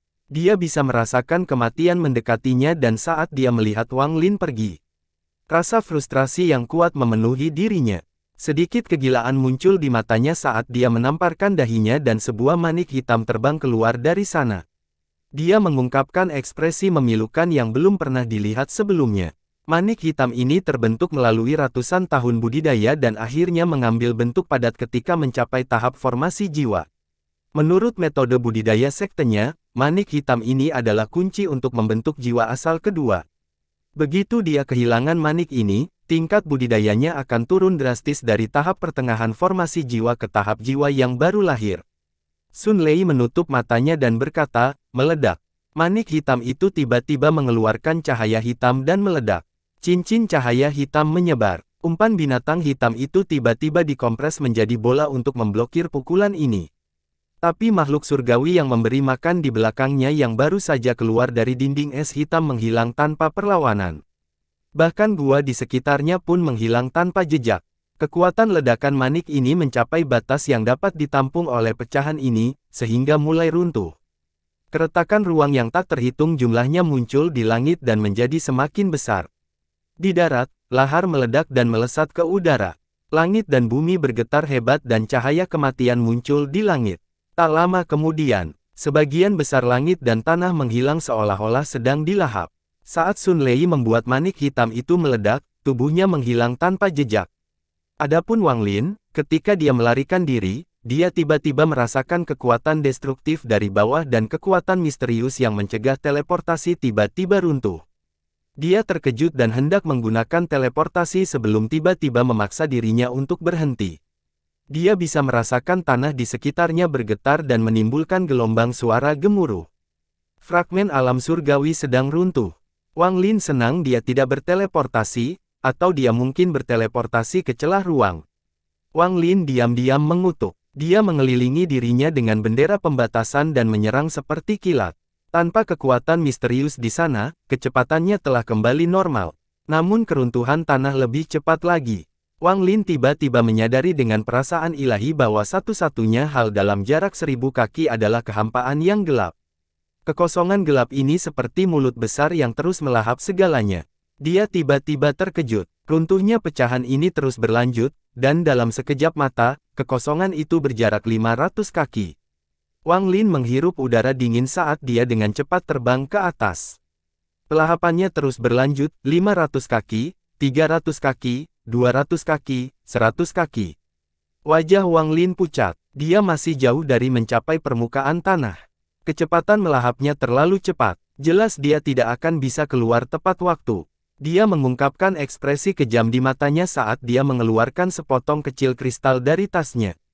Ini adalah energi spiritual surgawi yang kental. Pelahapannya semakin dekat, 100 kaki, 50 kaki, 30 kaki. Wang Lin melihat pada jarak 30 kaki, sepertinya ada mulut yang sudah terbuka. Dia menelan kristal itu dan untuk pertama kalinya merasakan sakit di jiwanya. Ini adalah rasa sakit karena terlalu banyak energi spiritual celestial di tubuhnya. Pada saat ini, Wang Lin merasa jiwa asalnya bisa runtuh kapan saja, tetapi di tengah rasa sakit ini, secercah kekuatan lahir. Kekuatan ini membuatnya merasa mampu menopang dunia. Kekosongan di sekitarnya semakin dekat, 30 kaki, 20 kaki, 10 kaki. Tubuh Wang Lin tiba-tiba terangkat ke atas seperti meteor. Saat kekosongan tiba di sebelah Wang Lin, kecepatannya meningkat berkali-kali lipat dan dia keluar dari tanah. Saat dia keluar dari tanah, sebagian besar tanah dari pecahan ini telah runtuh ke dalam kehampaan. Di bawahnya ada ruang dengan hanya beberapa pilar yang sepertinya menopang langit, tapi bahkan pilar itu pun menyusut dan perlahan menghilang. Langit dipenuhi celah ruang, tapi Wang Lin tidak bisa merasakannya karena dia berada dalam kondisi gila ini dan menyerang dengan kecepatan lebih cepat dari meteor. Ada banyak celah ruang di langit, namun ada lebih banyak lagi kekosongan yang terbentuk ketika celah ruang hubung. Penerbangan Wang Lin seperti burung phoenix yang sedang berjuang terbang ke langit, namun keretakan ruang tiba-tiba terhubung di hadapannya, membentuk area kehampaan yang luas. Wang Lin tiba-tiba masuk ke dalam. Dia kemudian dikelilingi oleh kegelapan dan gelombang udara dingin memasuki tubuhnya. Di bawah rangsangan udara dingin, pikiran Wang Lin tiba-tiba menjadi jernih. Tanpa sepatah kata pun, dia mengendalikan tubuhnya untuk mundur. Setelah berjuang beberapa saat, dia keluar dari celah yang belum tertutup. Dengan menggunakan momen kejelasan ini, dia menghindari semua celah ruang. Saat pecahan itu benar-benar runtuh, dia menyerang dan menghilang tinggi di langit. Dia terbang semakin tinggi hingga dia melihat raksasa itu berputar di atasnya. Disinilah dia memasuki alam surga sebelumnya. Di bawah pusaran itu ada sebuah platform, dan di atas platform itu ada beberapa orang yang menatapnya dengan heran. Tubuhnya menghilang dan muncul kembali di peron. Dia batuk seteguk darah dan terjatuh. Menggunakan bagian terakhir dari kekuatannya, dia menunjuk ke alisnya dan banyak jiwa pengembara keluar dari dahinya. Wang Lin telah mengumpulkan puluhan ribu jiwa pengembara dalam perjalanannya ke medan pertempuran asing. Sekarang semuanya telah dilepaskan, mereka membentuk tornado hitam di sekitar Wang Lin. Hal ini menyebabkan ekspresi semua orang di platform berubah dan mereka segera mundur. Wang Lin jatuh ke tanah. Dia berjuang untuk duduk dalam posisi lotus sebelum makan 7 atau 8 botol pil dan mulai berkultivasi. Puluhan ribu jiwa pengembara melolong saat mereka berputar di sekitar Wang Lin. Mata dingin mereka sesekali melihat ke arah orang-orang yang berdiri di depan orang. Jiwa pengembara ini adalah jiwa pengembara sejati dari medan pertempuran asing. Dia telah menghabiskan banyak upaya untuk melewati hukum dunia untuk mengeluarkannya. Sebenarnya, dia telah mengumpulkan lebih dari 100.000 jiwa pengembara selama bertahun-tahun yang dia habiskan di medan pertempuran asing, tapi dia hanya mampu mengeluarkan 10.000 jiwa ini. Perbedaan antara jiwa pengembara dan iblis adalah tidak peduli berapa tingkat kerusakan musuhnya, mereka akan menyerang mereka meskipun itu berarti mereka sendiri dapat dimurnikan. Wang Lin belum menguji apakah dia bisa membunuh seorang penggarap formasi jiwa menggunakan 10.000 jiwa pengembara. Lagi pula, kecuali itu benar-benar diperlukan, dia tidak ingin menyia-nyiakan jiwa pengembara yang telah dia habiskan dengan susah payah. Tapi Wang Lin ingat bahwa kaisar kuno dihilangkan oleh serangan gencar jiwa pengembara yang tak terhitung jumlahnya. Di antara jiwa-jiwa pengembara itu, yang satu berbeda dari yang lainnya. Meski terlihat sama, ada sedikit kecerdasan di matanya. Itu adalah iblis Suli Guo. Dia merasa sangat bangga saat ini karena dia berpikir bahwa tuan itu benar-benar masih peduli padanya. Iblis ketiga, keempat, dan kelima semuanya mati, tapi dia ada di sini, dikelilingi oleh semua senior ini, jadi dia merasa dia akan cukup aman mulai sekarang. Pusaran jiwa pengembara sangat besar, orang-orang di peron semua memandanginya. Salah satu dari mereka memberikan perhatian ekstra. Matanya berbinar dan di keningnya lambang kapak memudar keluar masuk. Orang ini adalah anggota klan iblis raksasa yang berasal dari Suzaku juga. Dia mampu mengidentifikasi Wang Lin dalam sekejap dan merenung dalam diam. Salah satu orang di platform ini adalah seorang pria parubaya yang mengenakan mantel abu-abu. Matanya gelap, hidungnya agak miring, dan dia terlihat sangat murung. Dia melihat di mana Wang Lin berada dan mengambil langkah ke arahnya. Anggota klan iblis raksasa memandang orang ini, tapi dia tidak berbicara, dia malah mengungkapkan ekspresi mengejek. Dalam pandangannya, tingkat kultivasi orang ini bahkan belum berada pada tahap formasi jiwa, hanya Naschen Soul tahap akhir. Mencoba mengambil nyawa seorang kultivator formasi jiwa dengan tingkat kultivasi ini seperti memukul batu dengan telur. Pria berjubah abu-abu itu dengan hati-hati bergerak maju dan mendekati jiwa-jiwa yang mengembara. Dia mulai melantunkan mantra dan bola api hitam terbentuk di tangannya. Saat api hitam muncul, gelombang panas menyebar. Dia menatap Wang Lin dengan keserakahan di matanya dan melemparkan api hitam ke arahnya. Tepat pada saat ini, jiwa-jiwa pengembara yang berputar-putar di sekitar Wang Lin tiba-tiba berhenti dan menatap pria berjubah abu-abu itu, menyebabkan dia mundur. Tapi tiba-tiba, jiwa pengembara itu mengeluarkan jeritan tajam dan menyebar. Sepertiga dari jiwa pengembara melompat ke arah api hitam dan 2/3 sisanya melompat ke arah pria berjubah abu-abu. Adegan ini sangat mengejutkan. Ekspresi pria berjubah abu-abu itu tiba-tiba berubah saat dia mengeluarkan pedang terbang. Dia menunjuk dengan jarinya dan pedang terbang itu terbang ke arah jiwa-jiwa yang mengembara. Namun, jiwa pengembara ini bukanlah iblis, jadi mereka memiliki ketahanan tertentu terhadap mantra. Pedang itu hanya mampu memperlambat beberapa orang di depan sementara sisanya dengan cepat tiba di hadapan pria berjubah abu-abu itu dan melompat ke arahnya. Sekitar 7 atau 8 jiwa pengembara telah memasuki tubuh pria berjubah abu-abu itu, menyebabkan ekspresinya tiba-tiba berubah. Dia dengan cepat menggigit lidahnya dan mengeluarkan darah, yang dengan cepat menjadi api. Nyala api segera mengelilinginya saat dia duduk untuk mencoba memaksa jiwa pengembara keluar dari tubuhnya. Di luar api yang mengelilinginya, sejumlah besar jiwa pengembara mengelilingi api dan melompat ke sana. Nyala api perlahan melemah. Sepertinya sudah siap untuk keluar. Adapun bola api yang dia lempar, dilompati oleh jiwa-jiwa pengembara dan dilemahkan. Meskipun beberapa jiwa pengembara mati pada akhirnya, bola api tersebut menghilang ketika jaraknya 30 kaki dari Wang Lin. Jiwa pengembara yang tersisa tidak menyerang tetapi mengepung Wang Lin dan dengan dingin menatap orang-orang di peron. Pria berjubah abu-abu itu diam-diam mengutuk dan menyesali tindakannya meskipun dia tahu bahwa orang-orang yang datang ke sini semuanya sudah siap dan dapat dianggap sebagai elit di planet budidaya masing-masing. Namun dia tidak pernah menyangka kalau makhluk yang dilepaskan oleh lawannya yang terluka parah ini bisa seseram ini. Jika budidaya musuh berada pada kekuatan penuh, maka dia akan mati di sini hari ini. Melihat api di sekelilingnya akan padam dan masih banyak makhluk misterius tersebut, pria berjubah abu-abu itu mengatupkan giginya dan melambaikan tangannya. Sebuah kuali kecil kemudian muncul di depan kepalanya. Matanya menunjukkan ekspresi enggan saat dia akan menggunakannya untuk kembali ke planet budidayanya. Namun, saat dia bersiap untuk membuka kuali kecil, Wang Lin tiba-tiba membuka matanya dan mengulurkan tangan. Kuali kecil itu dengan cepat meninggalkan tangannya dan terbang ke tangan Wang Lin. Ekspresi pria berjubah abu-abu itu tiba-tiba berubah. Wajahnya pucat dan keringat dingin muncul di dahinya. Ekspresi Wang Lin suram saat dia meremas tangannya seolah dia akan memecahkan gelembung dan api yang sudah memudar di sekitar pria berjubah abu-abu itu benar-benar menghilang. Saat apinya menghilang, pria berjubah abu-abu itu menjerit histeris dan segera berteleportasi menuju pusaran. Di matanya, satu-satunya cara baginya untuk hidup adalah memasuki alam surga. Tapi itu sudah terlambat. Kecepatan jiwa pengembara bahkan lebih cepat dari kecepatannya. Saat dia muncul, jiwa pengembara yang tak terhitung jumlahnya telah tiba dan memasuki tubuhnya. Tubuhnya bergetar ketika dia jatuh ke peron dengan jeritan yang menyedihkan dan tubuhnya bergerak-gerak beberapa saat sebelum mati.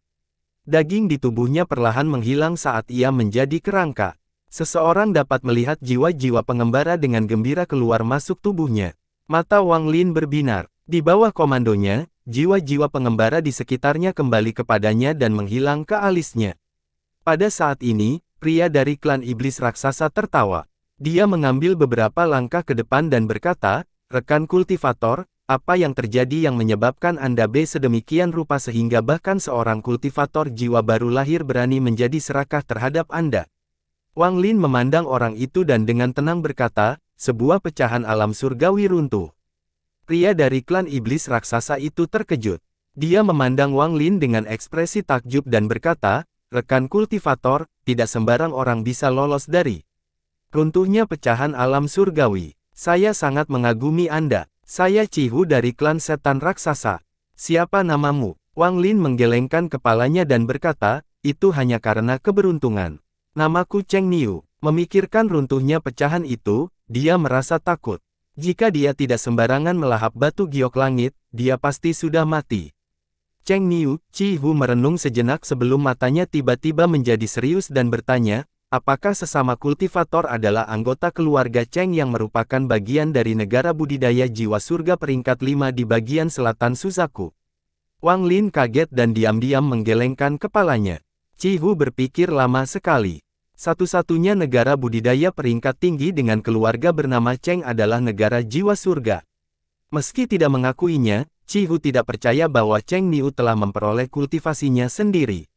Dia percaya bahwa Cheng Niu adalah murid inti yang dilatih oleh salah satu negara budidaya peringkat 5. Kalau tidak, jika itu adalah seseorang dari negara budidaya peringkat 4, tidak mungkin dia tidak mengetahuinya. Harus dikatakan bahwa klan iblis raksasa adalah negara budidaya peringkat 4, jadi mereka sangat menyadari kejeniusan dari negara budidaya peringkat 4 lainnya. Setelah memikirkan hal ini, sikapnya terhadap Wang Lin banyak berubah. Tetapi tentu saja, dengan tingkat kultivasinya, dia tidak akan menunjukkannya. Cihu ragu-ragu sejenak dan perlahan bertanya, "Saudara Cheng, bolehkah saya mendekat untuk berbicara?" Wang Lin dengan tenang memandang orang ini dan mengangguk. Cihu dengan cepat berjalan ke depan dan tiba di tepi platform tempat Wang Lin berdiri. Dia dengan santai melambaikan tangannya dan membentuk layar cahaya.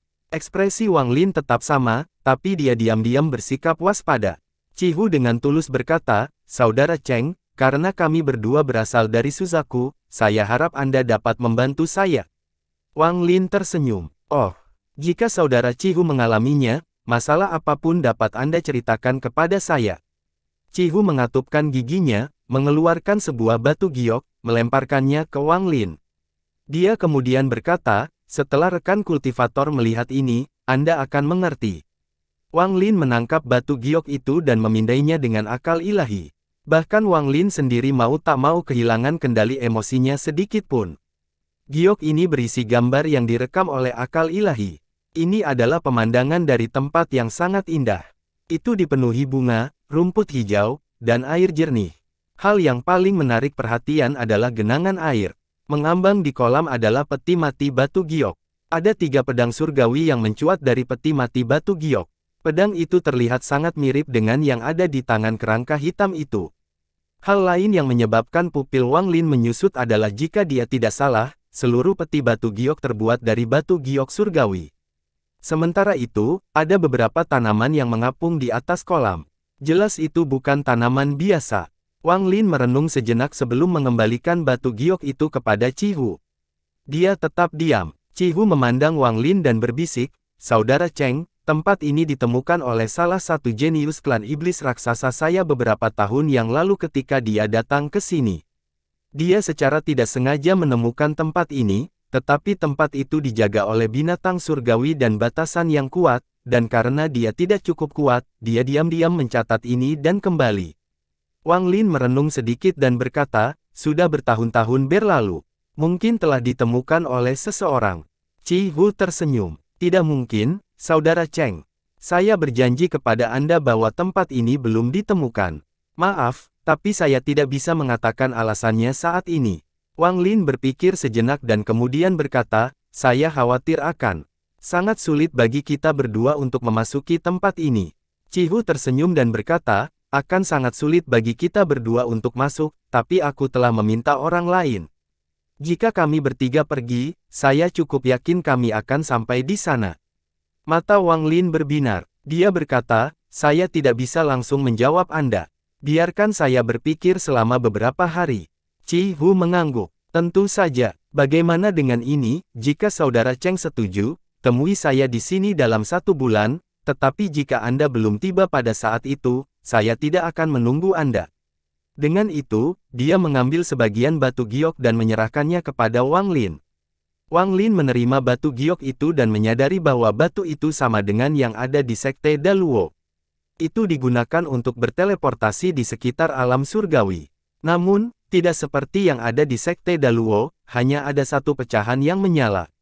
Saat kamu memasuki pusaran, aktifkan giok ini dan itu akan membawamu ke fragmen yang tepat.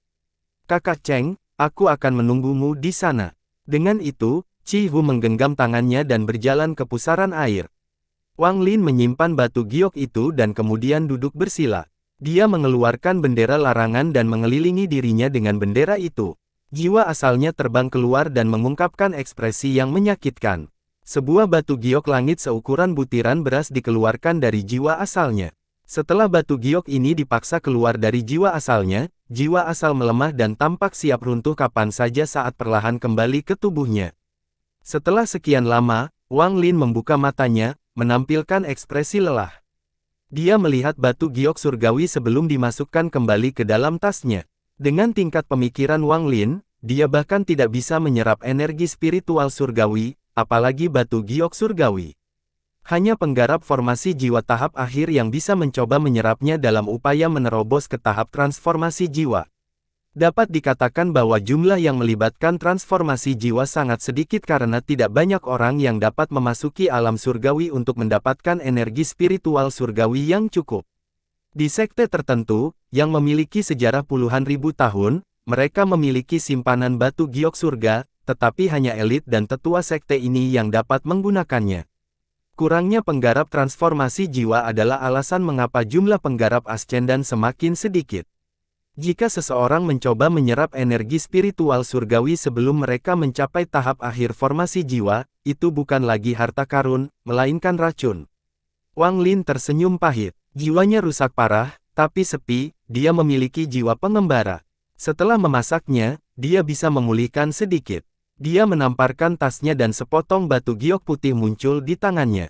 Dia menutupinya dengan akal ilahi dan menemukan bahwa apa yang disebut batu giok surga sangat mirip dengan batu roh. Namun, batu roh melepaskan energi spiritual, sedangkan batu giok surgawi melepaskan energi spiritual surgawi. Wang Lin tahu bahwa ketika perumahan setelah tahap transformasi jiwa, selain meningkatkan pemahaman seseorang tentang dao mereka, energi spiritual dari dunia tidak lagi dapat digunakan untuk menyelamatkan. Semakin banyak semakin baik. Wang Lin tahu betapa berharganya energi spiritual surgawi. Jika batu giok ini ditempatkan di Suzaku, itu akan menyebabkan pertumpahan darah. Bahkan Suzaku pun akan keluar untuk mengambilnya. Setelah melihatnya sekali, Wang Lin menyimpan batu giok itu. Meskipun jiwa asalnya telah mengalami beberapa kerusakan dalam perjalanan ini, harta yang diperolehnya menjadikannya sangat berharga. Wang Lin menarik napas dalam-dalam sebelum mengeluarkan benda lain. Ini adalah potongan logam dari kerangka dada. Sun Lei mengatakan bahwa potongan logam ini adalah jenis harta karun surgawi yang bersifat defensif, tetapi ketika Wang Lin mengambilnya, dia tahu bahwa benda ini sama sekali bukan harta karun surgawi. Dia terlalu sibuk untuk melihat lebih dekat pada saat itu, tapi sekarang dia menyebarkan akaksanya dengan cermat. Saat akal ilahi memasuki potongan logam, pikiran tiba-tiba menjadi pusing saat informasi memasuki kepalanya. Setelah sekian lama, Wang Lin menampilkan ekspresi takjub dan berbinar. Jika informasi yang disimpan dalam potongan logam ini benar, maka potongan logam tersebut adalah yang paling berharga dari benda ketiga tersebut. Sepotong logam ini seperti sepotong batu giok. Isinya adalah metode untuk menyempurnakan kereta pembunuh dewa. Menurut gambaran potongan logam tersebut, kerangka itu dulunya dikenal sebagai harta karun surgawi. Setelah dia memasuki alam surgawi, dia menghabiskan seluruh waktunya untuk menerjemahkan harta karun tanpa mempedulikan budidaya sama sekali. Sebenarnya, alasan dia mencapai tahap untuk bisa datang ke alam surgawi adalah agar dia bisa hidup lebih lama untuk menyelesaikan impian seumur hidupnya untuk menciptakan harta paling kuat yang pernah ada. Sayangnya, mimpi ini berakhir dengan kehancuran alam surgawi, dan kereta pembunuh dewa tidak pernah mencapai tahap yang diinginkannya dan disegel di dalam guanya. Sebelum alam surgawi dihancurkan, dia pergi mencari beberapa bahan untuk terus bekerja kereta pembunuh dewa, tapi sayangnya, dia meninggal sebelum berhasil kembali. Dia tidak ingin menjalani kehidupan sia-sia, jadi sebelum dia meninggalkan informasi di dalam potongan logam ini untuk dilihat oleh generasi mendatang. Di dalam potongan logam tersebut, orang ini meninggalkan banyak informasi tentang kereta pembunuh dewa yang tidak pernah dia selesaikan, termasuk metode produksinya secara detail. Ia pun meninggalkan lokasi guanya dan menghimbau siapapun yang mengintip untuk segera mencari kereta tersebut dan melanjutkan penelitiannya jika memungkinkan. Wang Lin menarik napas dalam-dalam. Cara pembuatan kereta ini sangat rumit. Banyak bahan yang dibutuhkan sudah punah, sehingga tidak mungkin memproduksi bahan lain. Namun, menurut deskripsinya, Wang Lin tahu bahwa ada beberapa kereta pembunuh dewa di guanya, membuat Wang Lin sangat bersemangat. Setelah merenung sebentar, dia berdiri, menyingkirkan bendera pembatas, dan berjalan menuju pusaran air. Orang-orang di peron melihat Wang Lin dan mundur. Sebagian besar orang-orang ini berada pada tahap Naschensol, jadi mereka tidak masuk ke dalam pusaran air, mereka hanya bisa berharap untuk mencuri dari seseorang yang terluka setelah meninggalkan alam surgawi. Wang Lin bahkan tidak melihat mereka saat dia melompat ke pusaran air. Di dalam pusaran, tubuh Wang Lin terus tenggelam. Selama ini, Wang Lin tetap membuka matanya. Menurut potongan logam tersebut, gua itu berada di sisi barat alam surgawi. Namun, alam surgawi saat ini sudah terpecah-pecah, jadi masih belum diketahui pasti apakah gua itu masih ada atau sudah ditemukan oleh seseorang. Tubuh Wang Lin terus turun hingga mendarat di sebuah pecahan di sisi timur. Dia melihat sekeliling sebelum segera terbang dan kembali ke orang lain. Lalu dia sekali lagi memasuki pusaran air. Dia melakukan ini berkali-kali sebelum akhirnya mendarat di sebuah pecahan di sisi barat. Menurut deskripsi Heaven Treasure Celestial, guanya berada di dalam gunung berbentuk harimau. Wang Lin melihat sekeliling tetapi tidak melihat gunung berbentuk harimau. Dia merenung sebentar. Meskipun terlihat akan sulit, dia tidak menyerah dan terus mencari-cari. Selama ini, dia bertemu dengan dua kekhawatiran lainnya, tetapi mereka hanya saling memandang sebelum lewat. Beberapa hari kemudian, Wang Lin masih belum menemukan apapun, jadi dia kembali ke orang dan memasuki pusaran. Lagi, orang-orang di peron telah melihat Wang Lin kembali dan memasuki cakrawala berkali-kali, namun tidak satu pun dari mereka tahu apa yang sedang dilakukan Wang Lin, juga tidak berani bertanya. Pada hari ini, Wang Lin mendarat lagi dan menemukan bahwa dia berada di sisi timur alam surgawi. Dia menghela nafas. Jika ini terus berlanjut, berapa tahun yang diperlukan sebelum dia dapat menemukan seluruh pecahan di sisi barat? Gua harta karun surgawi ini terlalu sulit ditemukan. Saat dia ingin terbang lagi, dia tiba-tiba merasakan mantra dari kejauhan. Dia kemudian melihat dua sosok dengan cepat menuju ke arahnya. Orang di depannya dikelilingi awan hitam, sedangkan orang di belakangnya adalah seorang pemuda berwajah putih dengan senyuman dingin di wajahnya. Saat ini, orang di depan memperhatikan Wang Lin. Dia dengan cepat memutar arah dan berteriak, "Rekan motor, selamatkan saya." Wajah yang diselimuti putih itu menjadi muram saat dia menyingkirkan kipas angin dan menggerakkan tangannya. Tiba-tiba, sebuah tangan raksasa muncul dan meraih orang di depannya. Ekspresi orang itu tiba-tiba berubah. Sepertinya olah dia tidak bisa mengelak dan tertangkap. Namun, tubuhnya tiba-tiba berubah menjadi serangga kecil yang tak terhitung jumlahnya dan dia lolos dari tangan itu. Orang itu muncul 100 kaki sebelum Wang Lin. Setelah diperiksa lebih dekat, Wang Lin mengenali orang ini sebagai pemuda dengan mata penuh haus darah dari Suzaku. Saat ini, wajahnya muram. Setelah dia muncul, dia tidak terus berlari tetapi berbalik untuk melihat pemuda berpakaian putih yang mengejarnya. Pemuda memandang putih memandang Wang Lin dan memegang tangannya. "Rekan tetangga, ini tidak ada hubungannya denganmu. Silakan pergi," katanya. Pemuda itu dengan cepat berkata, "Rekan tetangga, orang ini mencoba mencuri batu giok surgawi saya.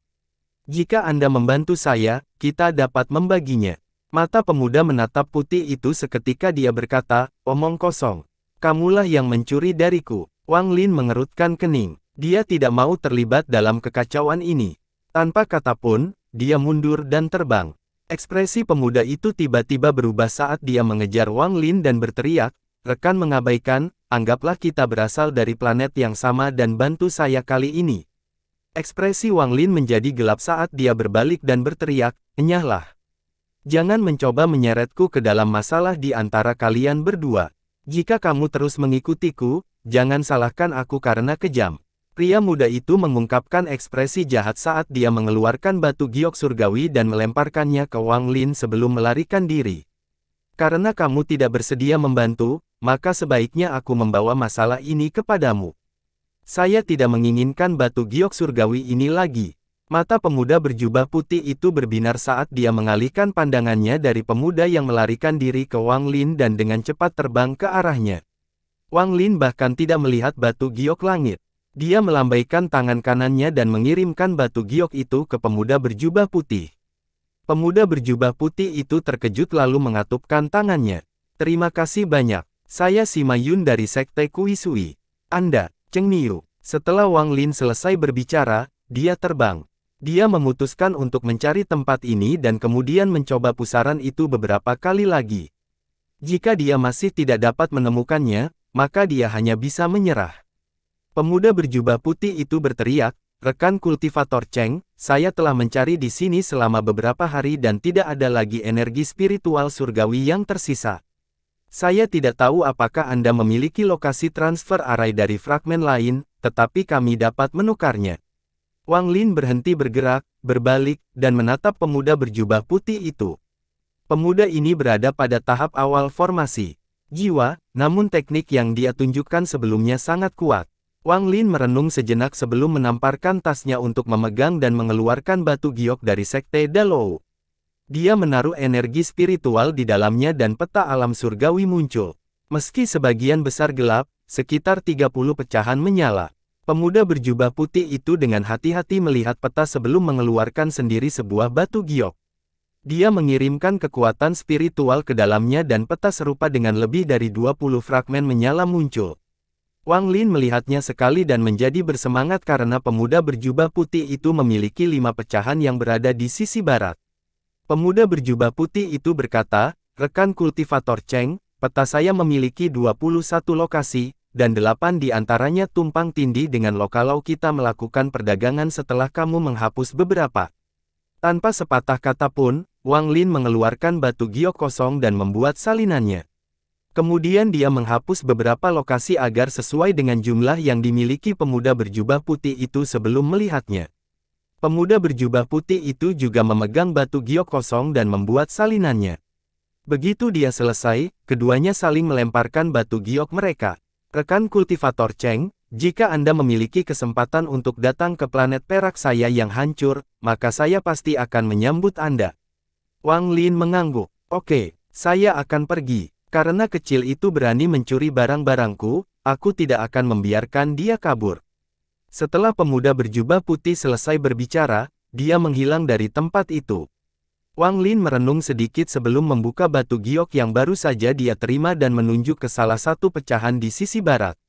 Tiba-tiba, sebuah formasi muncul dan Wang Lin menghilang ke dalamnya. Di sisi barat alam surgawi, terdapat pecahan gunung berbentuk harimau, namun saat ini, gunung tersebut terbelah menjadi dua. Wang Lin melayang di udara sambil dengan tenang melihat gunung ini. Dia akhirnya menemukan gunung berbentuk harimau ini pada pecahan ketiga yang dia coba dari susunan transfer pemuda berjubah putih itu. Meski tidak persis sama dengan yang dijelaskan pada logam, tampilan umumnya tetap ada. Tubuh Wang Lin bergerak dan dia terbang menuju gunung. Di kaki gunung, Wang Lin menemukan gua harta karun surgawi. Setelah melihat di gua, wajah Wang Lin menjadi gelap. Dinding gua sudah rusak. Ada juga tanda teknik mendarat di gua. Jelas sekali, itu telah dihancurkan bertahun-tahun yang lalu. Wang Lin perlahan terbang ke dalam gua. Gua itu tidak terlalu besar dan tampak kosong sama sekali. Wang Lin tersenyum pahit. Dia telah menghabiskan begitu banyak waktu mencari gua ini, tetapi masih terlambat satu langkah. Tapi pada saat ini, mata Wang Lin tiba-tiba berbinar. Gua ini memiliki 9 ruangan, dan semuanya kosong, tetapi pada saat ini, mata Wang Lin memperingatkan ruangan terbesar saat dia memasang ekspresi berpikir. Di dalam potongan logam tersebut, disebutkan dengan jelas bagaimana cara membuka pintu ke ruangan-ruangan ini dan totalnya ada 10 ruangan. Lokasi kereta pembunuh dewa berada di ruangan ke-10. Hanya ada 9 ruangan batu. Di mana yang punya? Wang Lin mengerutkan kening. Dia telah menyebarkan akal ilahi dan tidak menemukan apapun. Wang Lin maju beberapa langkah dan menyentuh dinding. Dindingnya terasa dingin, tapi tidak ada yang aneh di sana. Dia merenung sedikit sebelum menamparkan tasnya.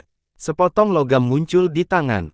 Saat logam itu muncul, tiba-tiba ia mengeluarkan cahaya terang dan mulai memanas. Wang Lin tiba-tiba merasa bersemangat. Dia mundur dan melemparkan potongan logam itu ke udara. Tiba-tiba, logam tersebut mulai menjadi semakin terang hingga mulai meleleh. Namun, tidak ada cairan yang menetes. Sebaliknya, itu berubah menjadi kepulan secepatnya. Di dalam asap berbentuk jamur ini, sesosok tubuh perlahan terbentuk. Orang ini sangat tampan. Rambutnya bergerak, tapi tidak ada angin. Ada perasaan yang sangat agung pada dirinya. Mata Wang Lin berbinar saat dia mundur beberapa langkah dan melihat ke depan dengan mengulangi dingin. Setelah sosok itu muncul, ia membentuk, menciptakan segel cahaya keemasan yang menutupi seluruh gua. Tiba-tiba, terdengar suara gemuruh saat seluruh gua mulai tenggelam. Tanah di bawah kaki Wang Lin bergetar, tapi dia tetap tenang saat mengamati sekeliling dengan cermat. Setelah sekian lama, guncangannya berhenti. Di salah satu dinding, sebuah pintu ungu bercahaya muncul. Sosok itu membentuk segel aneh dan mengarah ke pintu ungu sebelum menghilang. Apalagi potongan logamnya telah hilang sama sekali. Wang Lin menarik napas dalam-dalam dan kembali menatap pintu ungu. Termasuk pintu ini, sekarang ada total 10 ruangan di gua ini. Wang Lin diam-diam berpikir, sosok itu pastilah harta karun surgawi. Dia benar-benar ahli dalam menerjemahkan harta karun. Bahkan jika orang menemukan gua ini, sangat sedikit yang bisa menemukan ruangan dengan harta karun asli di dalamnya. Matanya berbinar saat dia berjalan ke pintu ungu. Setelah memikirkannya sebentar, dia segera membentuk segel yang ditunjukkan oleh gambar itu dan menekan pintu. Pintu segera bergerak dan terbuka perlahan. Perasaan ilahi Wang Lin menyebar dan matanya langsung bersinar. Ruangan di sini tidak terlalu besar. Selain peralatan yang berserakan di samping, hal yang paling menarik perhatian adalah 3 benda mengerikan di tengahnya. Tidak berlebihan jika dikatakan bahwa benda-benda itu adalah benda yang mengerikan, karena benda-benda tersebut sepertinya ditutupi oleh sesuatu yang menyerupai kulit binatang dan yang menyembul darinya adalah duri-duri ganas dengan duri seukuran manusia di tengahnya. Ini hanya bagian atas dari objeknya. Bagian bawahnya seperti kereta perang yang sangat besar yang digunakan oleh manusia dengan 4 roda besar. Kereta ini lebarnya sekitar 10 kaki. Dengan banyaknya mereka di tengah, mereka menempati hampir seluruh ruang di ruangan itu. Ketika Wang Lin masuk ke ruangan, 3 jiwa binatang muncul di atas kereta masing-masing. Binatang-binatang itu tampak lebih ganas daripada kereta mereka dan segera mulai mengaum ke arah Wang Lin. Jiwa-jiwa ini mengandung kekuatan yang membuat jiwa seseorang bergetar. Raungan mereka juga dipenuhi dengan kekuatan tembus, menyebabkan seluruh gua berguncang. Salah satu binatang itu memiliki kepala segitiga dan berbadan lembu. Ia tampak sangat ganas dengan ekor di belakangnya. Ada beberapa kesamaan mata, hidung, dan mulut di bagian ekor. Tidak salah jika dikatakan ia mempunyai 2 kepala. Setelah melihat binatang ini, Wang Lin segera mengingat ingatan Tusi, tetapi dia tidak dapat menemukan apapun. Namun, ada banyak jenis binatang di alam semesta, jadi bukan hal yang aneh jika bertemu dengan binatang yang tidak diketahui Tusi. Jiwa binatang ketiga itu terlihat sangat mirip.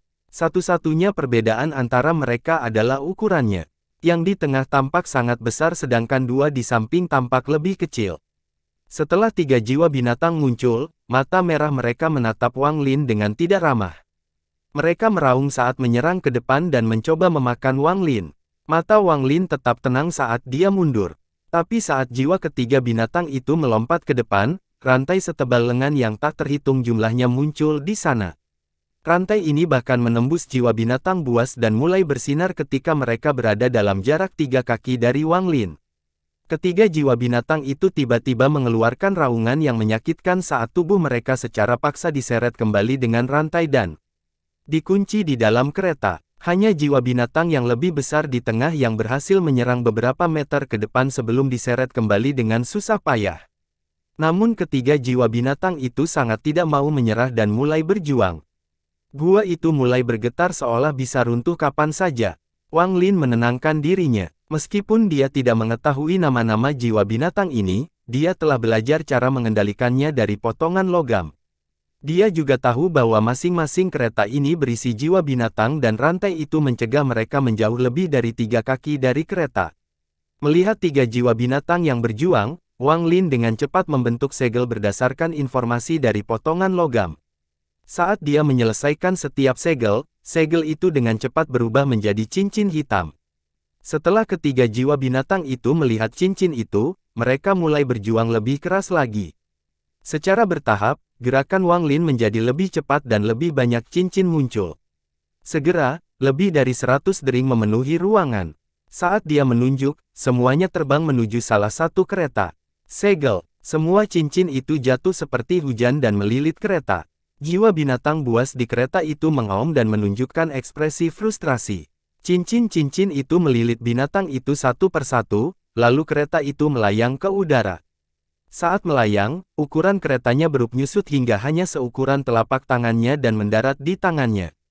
Wang Lin melihatnya sebelum memasukkannya ke dalam tas pegangannya. Jika dia ingin menggunakan kereta ini, maka dia harus mampu menaklukkan jiwa binatang buas. Namun, dia saat ini tidak cukup kuat untuk melakukan itu, jadi dia hanya bisa menggunakan metode tersebut pada potongan logam dan membuat jiwa binatang itu dalam kondisi tertidur. Sebenarnya, harta karun surgawi tidak akan pernah menyangka bahwa seorang kultivator formasi jiwa akan mendapatkan kereta pembunuh dewa. Dia percaya bahwa seseorang setidaknya harus berada pada tahap transformasi jiwa untuk bisa mengendalikannya. Setelah menyingkirkan keretanya, dia menoleh ke kereta di sebelah kiri dan menggunakan metode yang sama untuk menyegel jiwa binatang yang ada di dalamnya. Akhirnya hanya tersisa satu kereta. Yang ini memiliki jiwa binatang terkecil, tapi itu masih bukan sesuatu yang bisa dikendalikan Wang Lin saat ini. Setelah jiwa binatang ini melihat kedua temannya disegel, dia terus mengaum.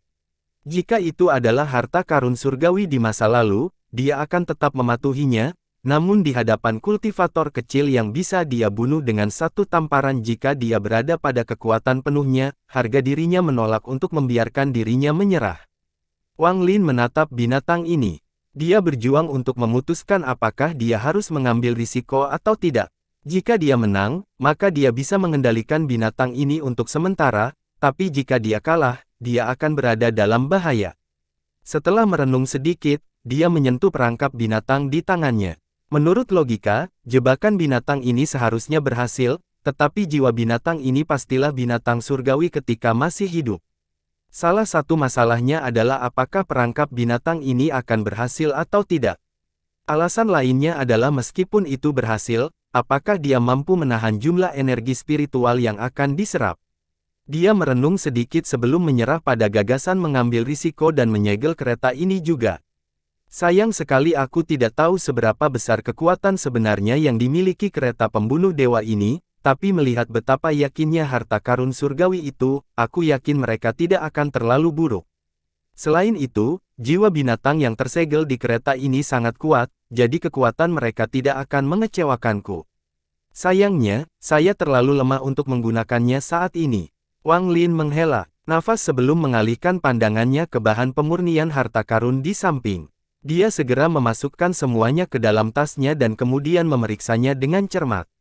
Setelah itu, dia berjalan menuju pintu ungu dan menggunakan metode yang sama seperti sebelumnya untuk mengangkat gua dan berjalan keluar. Wang Lin berpikir, kereta pembunuh dewa ini sungguh menakjubkan. Mereka tidak memerlukan batu roh apapun untuk mengaktifkannya dan hanya menggunakan kekuatan jiwa binatang yang terperangkap di dalamnya untuk mengaktifkannya. Hasilnya, ini bisa menghemat banyak batu roh, tapi jika kereta ini membutuhkan batu roh untuk aktif, mereka mungkin membutuhkan batu giok surgawi. Aku hanya tidak tahu apakah ada efek apapun pada jiwa binatang saat mengaktifkan kereta. Dalam keadaan normal, tidak ada sumber energi yang tidak ada habisnya di dunia. Jiwa binatang kemungkinan besar akan rusak setelah beberapa kali digunakan dan bahkan bisa hilang sama sekali setelah banyak digunakan. Sayangnya, harta karun surgawi tidak meninggalkan informasi apapun tentang masalah itu. Wang Lin melihat ke langit dan berpikir keras. Saya percaya bahwa harta karun surgawi tidak memiliki cukup waktu sebelum kematiannya untuk meninggalkan semua informasi di dalam logam, jadi dia hanya meninggalkan hal-hal penting. Ini berarti aku harus melakukan penelitian secara pribadi untuk memahami lebih banyak tentang kereta pembunuh dewa ini. Wang Lin berpikir sejenak sebelum menyentuh tas pegangannya dan tersenyum tipis.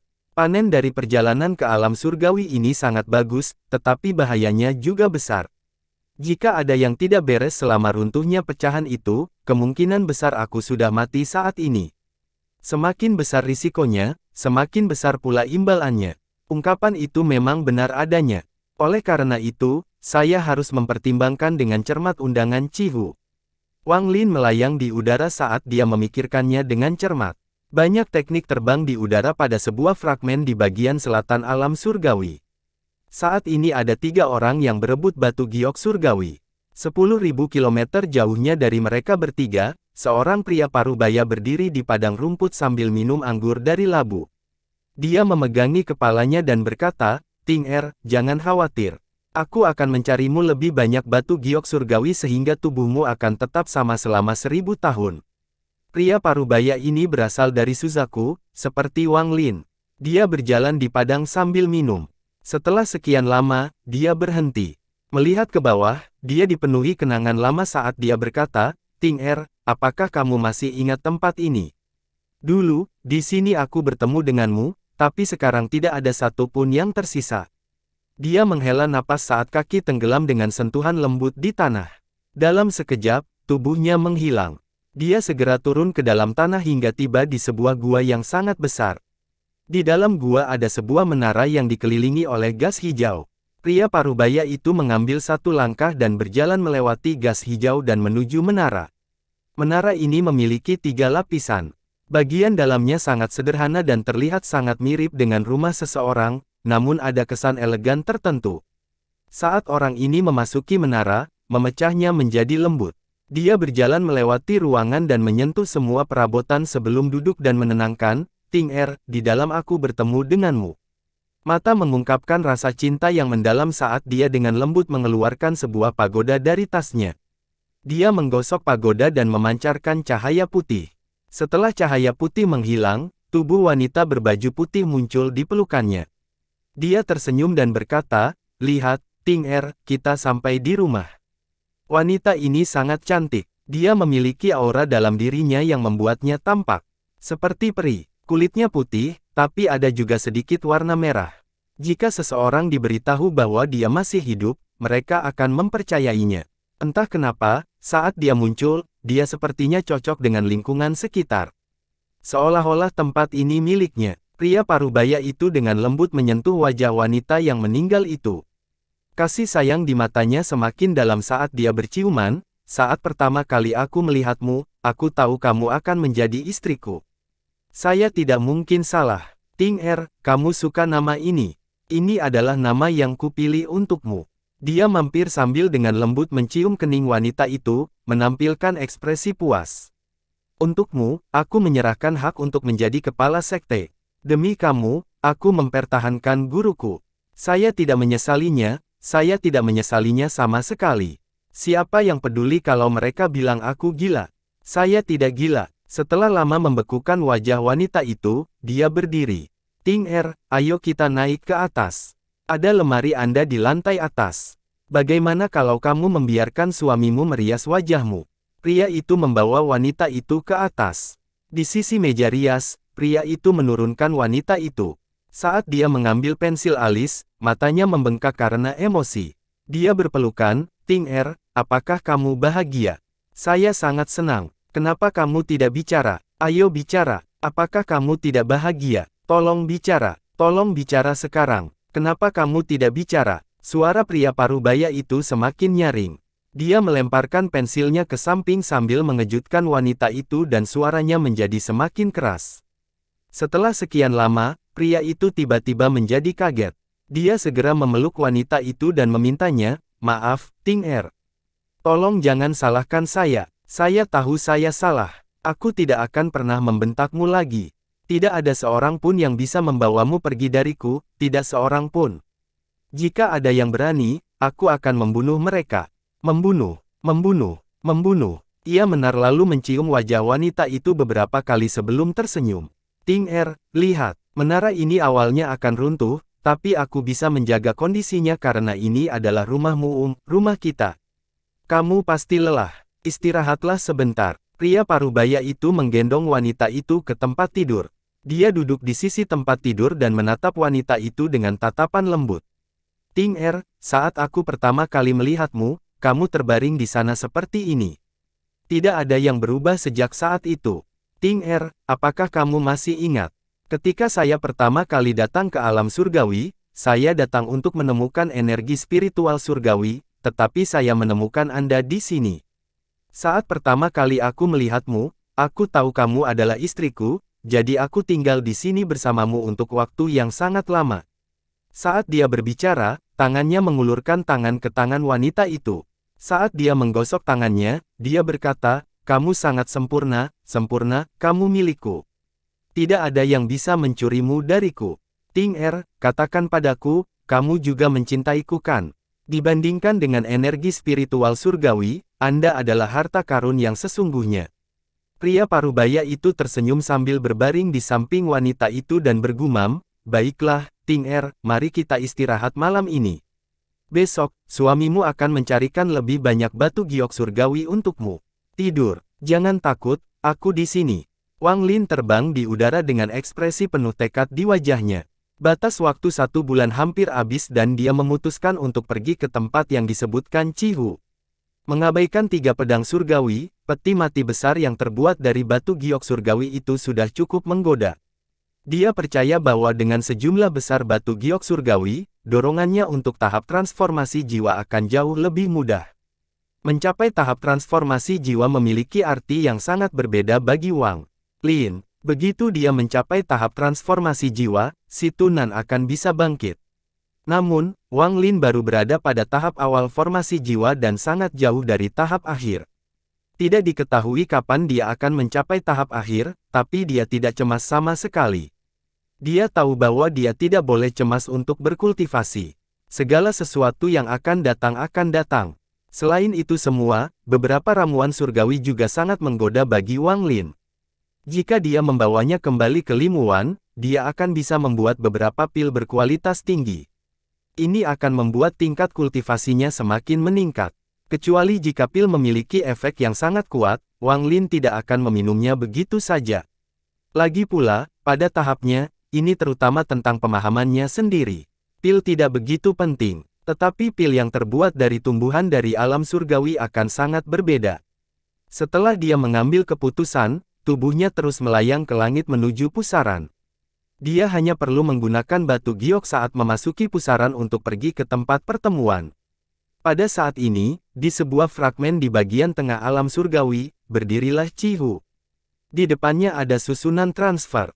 Mata Cihu tenang. Dia telah menunggu di sini selama 7 hari. Selama 7 hari itu, ada beberapa yang datang, tapi mereka semua dibunuh olehnya. Dia sedang menunggu 2 orang. Cihu yakin 70% bahwa mereka akan dapat kembali dengan hadiah besar jika keduanya datang. Dia percaya bahwa keduanya akan tergoda setelah melihat peti mati batu giok. Bagaimanapun, godaan ini adalah sesuatu yang sulit ditolak oleh siapapun. Alhasil, Cihu tidak terburu-buru. Kedua orang itu dipilih olehnya setelah melalui seleksi yang cermat. Tidak hanya orang pertama yang sangat terkenal, tapi mereka juga memiliki koneksi dengan klan iblis raksasa miliknya. Sedangkan untuk orang kedua, Cheng Niu, Cihu tidak bisa memahaminya. Meskipun dia baru berada di tahap awal formasi jiwa, Cihu masih merasakan bahaya darinya. Setelah berpikir lama, dia memutuskan untuk mengundang Cheng Niu. Lagi pula, semakin kuat mereka, semakin tinggi peluang mereka untuk berhasil. Mengenai apakah dua orang lainnya akan mencoba membunuhnya demi harta karun itu atau tidak, Cihu percaya bahwa dia akan bisa keluar dengan selamat dengan kekuatannya. Waktu perlahan berlalu. Pada hari ini, formasi di hadapannya tiba-tiba menyala dan perlahan mencerahkan area tersebut. Cahaya yang menyilaukan ini tidak berpengaruh pada Cihu. Dia dengan tenang beralih ke formasi dan diam-diam berpikir, mereka datang. Tapi dia tidak tahu yang mana. Setelah cahaya dari formasi mencapai tingkat tertentu, tiba-tiba cahaya itu meredup. Tak lama setelah itu, sosok yang sangat cantik muncul. Wanita ini terlihat sangat cantik, namun rasa dingin di wajahnya sangat menakutkan. Udara dingin menyelimuti area tersebut dan bahkan salju mulai turun di sekitarnya. Pemandangan ini terlihat sangat mengejutkan. Mata Cihu berbinar dan dia berpikir, itu dia. Dia tertawa dan menggenggam tangannya. Rekan kultivator kupu-kupu merah, saya sudah lama menunggumu. Wanita ini adalah jenius Sueyu, kupu-kupu merah. Dia dengan dingin menatap Cihu saat dia keluar dari formasi dan berkata, jika apa yang kamu katakan itu salah, aku tidak akan membiarkan ini berakhir begitu saja. Cihu memperlihatkan ekspresi percaya diri dan tersenyum.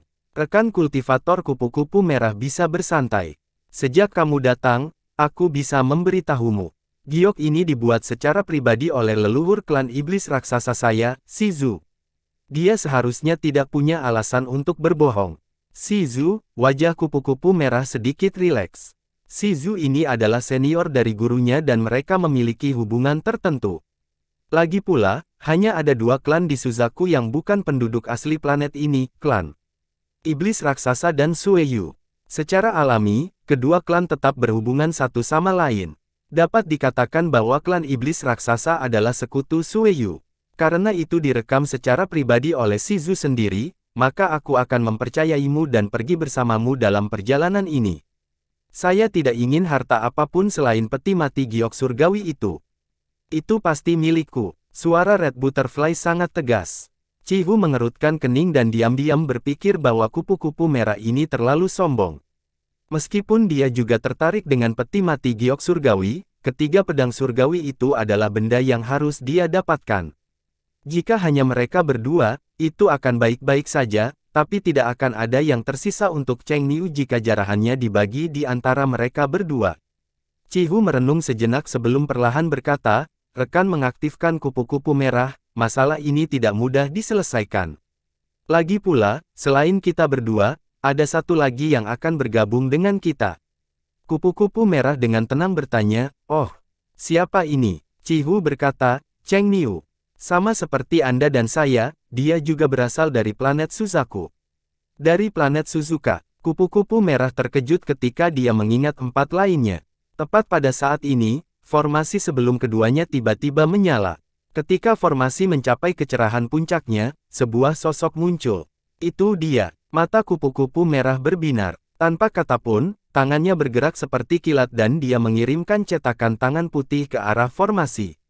Bang bang bang, cetakan tangan itu melesat ke udara seperti kilat. Sosok yang keluar dari formasi adalah Wang Lin. Saat dia keluar, dia merasakan bahaya, jadi dia dengan cepat menginjak tanah untuk menghancurkan formasi dan mengelilinginya dengan awan asap hijau saat dia mundur. Dia menemukan lokasi tangan dan tempat perangkap binatang itu terbang keluar. Dengan suara gemuruh, bola petir muncul dan melesat ke arah sidik jari. Pada saat yang sama, Wang Lin mengubah tangannya dan benderanya muncul di genggamannya. Area penghalang gas memenuhi 10 meter di sekitar Wang Lin saat matanya berbunyi pada kupu-kupu merah. Pergi. Di bawah perintah Wang Lin, penghalang gas berubah menjadi naga yang tanpa rasa takut menyerang ke depan dengan mulut ganas terbuka. Wajah kupu-kupu merah menjadi semakin dingin saat dia mengetuk tanah dengan kakinya dan terbang mundur. Pada saat yang sama, dia membayangkan tangannya dan sebuah patung muncul. Patung ini tampak sama dengan patung setengah manusiumnya, hanya saja matanya tertutup. Saat patung itu muncul, cahaya biru keluar dari mata yang tertutup. Bang! Dampak dahsyat yang ditimbulkan oleh benturan cetakan tangan dan bola pencahayaan menciptakan gelombang udara setinggi setengah orang yang keluar. Cahaya biru menghantam bola petir, menciptakan serangkaian suara berderak saat es muncul di bola petir. Es mulai menyebar dengan kecepatan yang tidak terbayangkan. Dalam sekejap mata, bola petir yang membeku muncul di udara. Bagian luarnya berwarna biru dan bagian dalamnya berwarna ungu tua dengan kilatan petir melewatinya. Itu terlihat sangat indah. Cahaya biru tidak berhenti dan terus bergerak maju. Katak petir mengeluarkan erangan yang tertidur saat ia mencoba menjanjikan bola petir kedua, tapi ia disentuh oleh cahaya biru dan membeku di tempatnya sebelum ia bisa melakukannya. Perutnya kembung, tapi bola petir terjebak di dalamnya. Bahkan naga ganas yang dibentuk oleh penghalang gas dihentikan oleh cahaya biru dan menunjukkan tanda-tanda pembekuan. Kali ini, kupu-kupu merah telah menggunakan salah satu harta karunnya yang paling kuat. Tujuannya adalah membunuh Wang Lin dalam satu serangan. Ketika Wang Lin melihat serangannya dihentikan, dia segera mundur lagi dan menunjuk ke keningnya. Satu demi satu, jiwa. Pengembara keluar dan mengelilingi Wang Lin saat mereka melolong. Wang Lin melompat ke udara. Saat ini, dia tampak seperti dewa iblis yang turun. Matanya dipenuhi cahaya aneh, melahap. Dengan satu kata, jiwa pengembara menjadi ganas dan tanpa rasa takut menyerang kupu-kupu merah. Cahaya biru tidak banyak berpengaruh pada pengembara jiwa, lagi pula, jiwa pengembara sudah mati dan mereka memiliki ketahanan alami terhadap mantra. Cihu akhirnya bereaksi. Dia mengerutkan kening dan berteriak, berhenti. Ekspresi kupu-kupu merah berubah. Dia mencibir sambil cepat mundur. Jiwa-jiwa yang mengembara melonjak ke depan seperti gelombang pasang, mengejar di belakangnya. Wang Lin melepaskan niat membunuhnya saat dia mengibarkan bendera larangannya dan mengingat naga lagi terbentuk. Mereka menyatu menjadi satu tombak besar dan menusuk ke arah kupu-kupu merah. Tombak ini seperti hantu yang bergerak seperti kilat di belakang jiwa-jiwa yang mengembara. Kupu-kupu merah mundur lagi. Tangannya menggosok patung itu, menyebabkan patung itu tiba-tiba membesar seukuran orang di depannya. Dia mengeluarkan suara gemuruh dan mata patung itu terbuka seolah-olah hidup. Patung itu kemudian memancarkan sinar cahaya biru. Di bawah cahaya biru ini, jiwa-jiwa pengembara mengeluarkan yang tertidur. Beberapa jiwa pengembara hilang sama sekali. Jiwa pengembara yang tak kenal takut merasakan rasa takut dan tidak berani bergerak maju. Namun, tombak yang dibentuk oleh penghalang gas menerobos cahaya biru dan menyerang ke depan. Tubuh Wang Lin bergerak dan menyerang ke depan. Dia mengikuti di belakang tombak itu dan berteriak, "Kupu-kupu merah. Orang tuamu tidak punya siapapun untuk mengirim mereka pergi. Kamu tidak berbakti." Ketika pengembara jiwa-jiwa melihat bahwa Wang Lin pribadi telah menyerang ke depan, mereka tidak berani untuk tidak mengikuti. Mereka terbang di belakang Wang Lin seperti ekor burung merak hitam, menambah kehadirannya. Untuk satu keinginan egois, kamu bunuh aliansi 4 sekte. Kamu tidak punya hati. Tombak hitam itu menerobos gelombang cahaya biru seperti kekuatan yang tak terhentikan, menyebabkan ruang di sekitarnya bergetar. Ceritakan bahkan muncul di sekitar mereka. Penyebaran retakan tersebut merobek pegunungan di sekitarnya hingga berkeping-keping. Kamu mencoba membunuhku tanpa alasan apapun. Itu tidak adil. Gas pembatas yang membekukan diri dari es dan menyatu dengan tombak, menjadikannya semakin kuat. Pada saat yang sama, di bawah kendali Wang Lin, semakin banyak gas pembatas yang keluar dari bendera pembatas untuk bergabung dengan tombak saat ia menerobos cahaya biru, menyebabkan warnanya menjadi lebih gelap dan lebih ganas. Gurumu masih hidup, namun kamu menjual dirimu ke Suzaku. Kamu tidak setia. Tombak ini adalah serangan paling kuat yang bisa digunakan oleh bendera pembatasan setelah mencapai penyelesaian tahap pertama. Ia menggunakan semua batasannya. Wang Lin turun dari langit dengan jiwa pengembara mengelilinginya. Pemandangan ini membuat langit tampak seperti runtuh. Tanah mulai retak karena retakan yang semakin meluas di angkasa. Hal ini memberikan kekuatan tombak dari bumi. Kekuatan gabungan dari langit yang runtuh dan retakan tanah bahkan akan melukai serius seorang penggarap formasi jiwa tingkat menengah. Kamu tidak berbakti, tidak adil, dan tidak setia. Dao macam apa yang kamu kembangkan? Hati daomu tidak stabil. Saya ingin melihat bagaimana tingkat kultivasi Anda akan meningkat di masa depan. Bahkan tubuh Cihu tanpa sadar mundur beberapa langkah dan matanya dipenuhi rasa terkejut. Dia tidak menyangka Cheng Niu akan melakukan gerakan yang begitu menakutkan. Kesatuan seseorang dan harta ajaibnya. Cihu kaget. Matanya berbinar, tapi dia dengan cepat menahan keinginannya untuk bertarung. Orang ini pasti jenius dari keluarga Cheng. Jika itu aku, kecuali aku menggunakan harta yang diberikan keluarga kepadaku, akan sulit untuk lolos dari musibah ini. Namun, kupu-kupu merah ini berada pada tahap akhir formasi jiwa. Cheng Niu ini benar-benar sesuatu, dia tahu bahwa dia harus menghancurkan hati Dao kupu-kupu merah terlebih dahulu. Cheng Niu ini memang tidak sederhana. Kupu-kupu merah masih terlalu muda. Dibandingkan dengan monster tua seperti Wang Lin, yang telah hidup lebih dari 400 tahun dan telah melihat sifat manusia, kekuatan mentalnya masih jauh lebih rendah daripada Wang Lin. Kata-kata Wang Lin masing-masing mendarat di hati Red Butterfly. Kilatan kemarahan muncul di wajahnya saat dia terus mundur. Wang Lin terus bergerak maju sementara Red Butterfly terus mundur. Wang Lin tahu bahwa pengalaman bertarung kupu-kupu merah tidak sebaik miliknya, jadi dia mengambil kesempatan ini untuk terus mengejar dan tidak memberinya waktu istirahat. Niat membunuh memenuhi mata kupu-kupu merah. Sebagai Sueyu yang jenius, sejak dia dilahirkan, dia tidak pernah mengalami momen yang memalukan seperti itu. Di masa lalu, selama dia menggunakan patung es, bahkan kultivator formasi jiwa tahap akhir di levelnya akan lari dengan panik. Terlebih lagi, bahkan Suzaku pun memberikan banyak perhatian padanya, jadi sulit baginya untuk tidak merasa bangga. Tombak Wang Lin membuatnya terkejut. Tombak ini tidak terlalu kuat, tapi ada energi misterius di dalamnya. Energi ini hampir terasa seperti sepotong petir pembalasan ilahi. Tapi dia masih seorang kultivator formasi jiwa tahap akhir. Saat ini, matanya bersinar dan tangannya membentuk segel. Dia tiba-tiba menunjuk ke alisnya dan mengeluarkan seteguk darah. Sinar cahaya merah tiba-tiba muncul di darah. Saat lampu merah muncul, berubah menjadi bunga mawar yang indah. Saat bunga itu muncul, patung es itu meleleh ke dalam genangan air dan bergerak ke bawah mawar. Seolah-olah telah menjadi nutrisi bagi bunga mawar sehingga semakin indah. Tombak itu menyerang dan bertabrakan dengan mawar. Salah satu kelopak mawar jatuh dan pada saat yang sama, ekspresi Wang Lin berubah karena tombaknya roboh. Wajah kupu-kupu merah memancarkan warna merah yang tidak wajar untuk sesaat, tapi dengan cepat menghilang.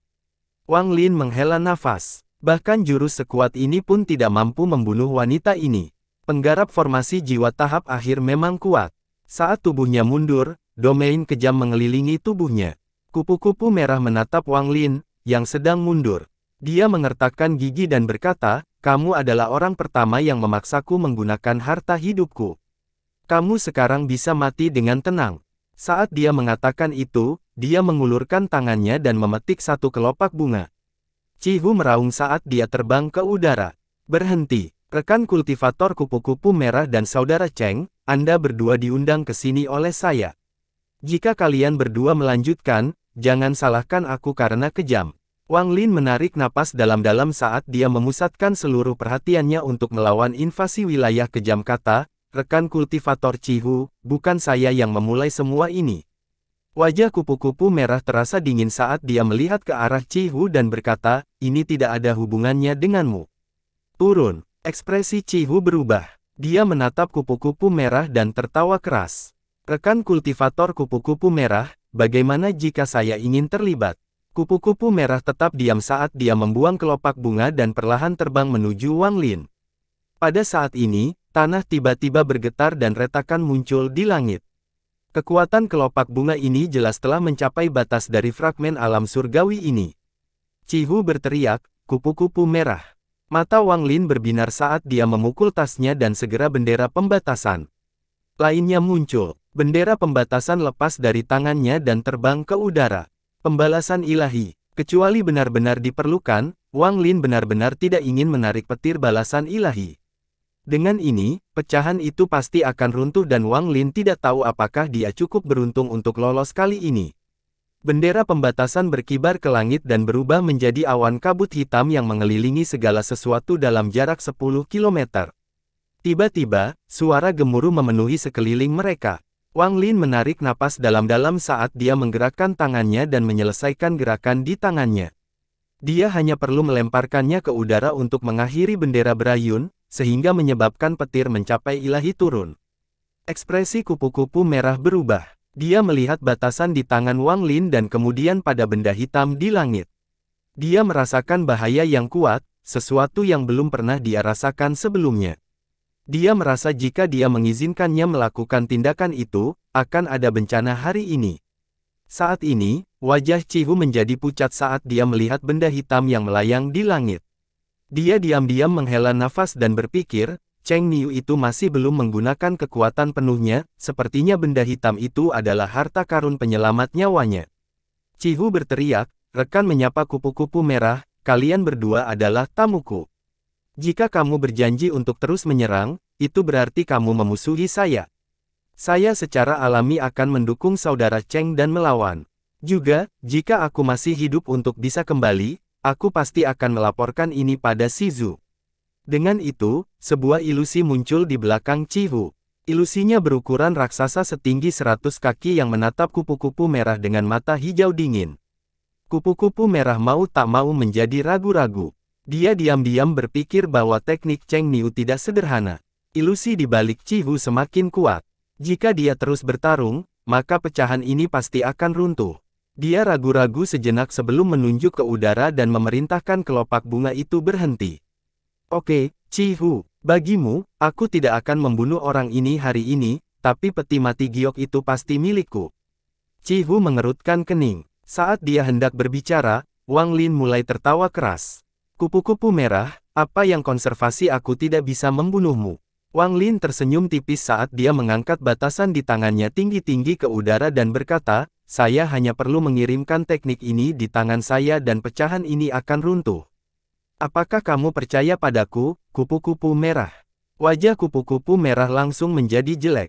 Cihu mengatupkan tangannya dan berkata, Saudara Cheng, saya akan mengambil keputusan.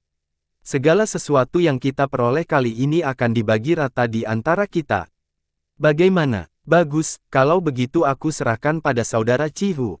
Wang Lin tersenyum tipis. Sebenarnya, dia tidak ingin menggunakan petir mencapai ilahi jika memungkinkan.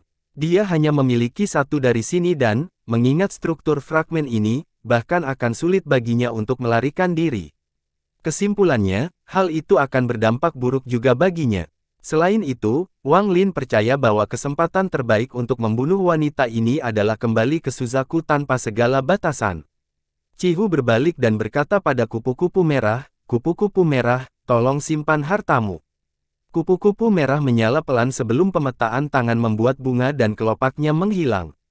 Kupu-kupu merah menatap Wang Lin dan berkata, Cheng Niu, apakah kamu berani bertarung denganku begitu kita kembali ke Suzaku? Wang Lin tertawa dan berkata, saya bersedia menemani Anda. Wang Lin menghancurkan ikatan di tangannya dan kabut hitam berubah menjadi bendera yang terbang kembali ke tas pegangannya. Adapun katak petir juga disingkirkan. Namun, ia terluka parah dan terlihat sangat lemah, membuat niat membunuh di hati Wang Lin meningkat. Kupu-kupu merah menatap Wang Lin dalam-dalam. Dia tidak mau mengakui bahwa orang ini memiliki kemampuan untuk melawannya. Cihu diam-diam sedikit rileks dan tersenyum pahit di dalam hatinya. Jika dia tahu bahwa keduanya memiliki sejarah, maka apapun yang terjadi, dia tidak akan memanggil keduanya. Kupu-kupu merah adalah hal yang normal, namun Cheng Niu bisa melawan ketakutan formasi jiwa tahap akhir sementara hanya pada tahap awal formasi jiwa. Dia tidak sederhana. Orang seperti ini pasti akan bersinar di Suzaku dan bahkan mungkin dianggap sebagai murid Suzaku. Qihu menarik napas dalam-dalam dan mengatupkan tangannya. Baiklah, kupu-kupu merah dan saudara Cheng Niu, silakan ikuti saya. Lokasi di Batu Giok masih jauh dari sini. Setelah dia selesai berbicara, dia berbalik dan terbang. Kupu-kupu merah bahkan tidak terlihat ke arah Wang Lin saat dia berubah menjadi awan merah dan mengejar Qihu. Dia jelas tidak mau mengikuti dan tetap tinggal. Wang Lin mengungkapkan ekspresi mengejek saat dia mengikuti di belakang mereka. Wang Lin diam-diam berpikir, pada akhirnya, pikiran dan hati terlalu tidak stabil. Meski mencapai tahap akhir formasi jiwa dalam 100 tahun memang merupakan keajaiban, masih banyak masalah. Hatinya terlalu lemah. Itu hanya terbang, apa bedanya berada di depan atau di belakang? Jika saya melawannya dengan tingkat kerusakan saya saat ini, kecuali saya menggunakan bendera leher untuk memicu petir retribusi ilahi, tidak ada peluang bagi saya untuk menang. Domain hidup dan mati saya mengalami kesulitan yang mempengaruhi domain kejam yang hampir selesai. Namun, jika saya mencapai tahap pertengahan formasi jiwa, dengan kendali yang saya miliki atas domain saya akan dapat mempengaruhinya. Pada saat itu, bahkan tanpa memicu petir ilahi, saya akan memiliki peluang 70% untuk mengalahkannya. Domain hidup dan mati Wang Lin berasal dari siklus cakrawala, tetapi dia baru berada pada tahap awal formasi jiwa, jadi dia tidak dapat sepenuhnya menampilkan kekuatannya. Bagaimanapun, dia baru saja mulai memahami surga. Tapi begitu dia mencapai tahap pertengahan formasi jiwa, domainnya akan mencapai level lain, memungkinkan dia bersaing dengan domain kejam. Wang Lin diam-diam berpikir, saya ingin tahu apakah dia telah mencapai tahap di mana dia tidak perlu bergantung pada teknik.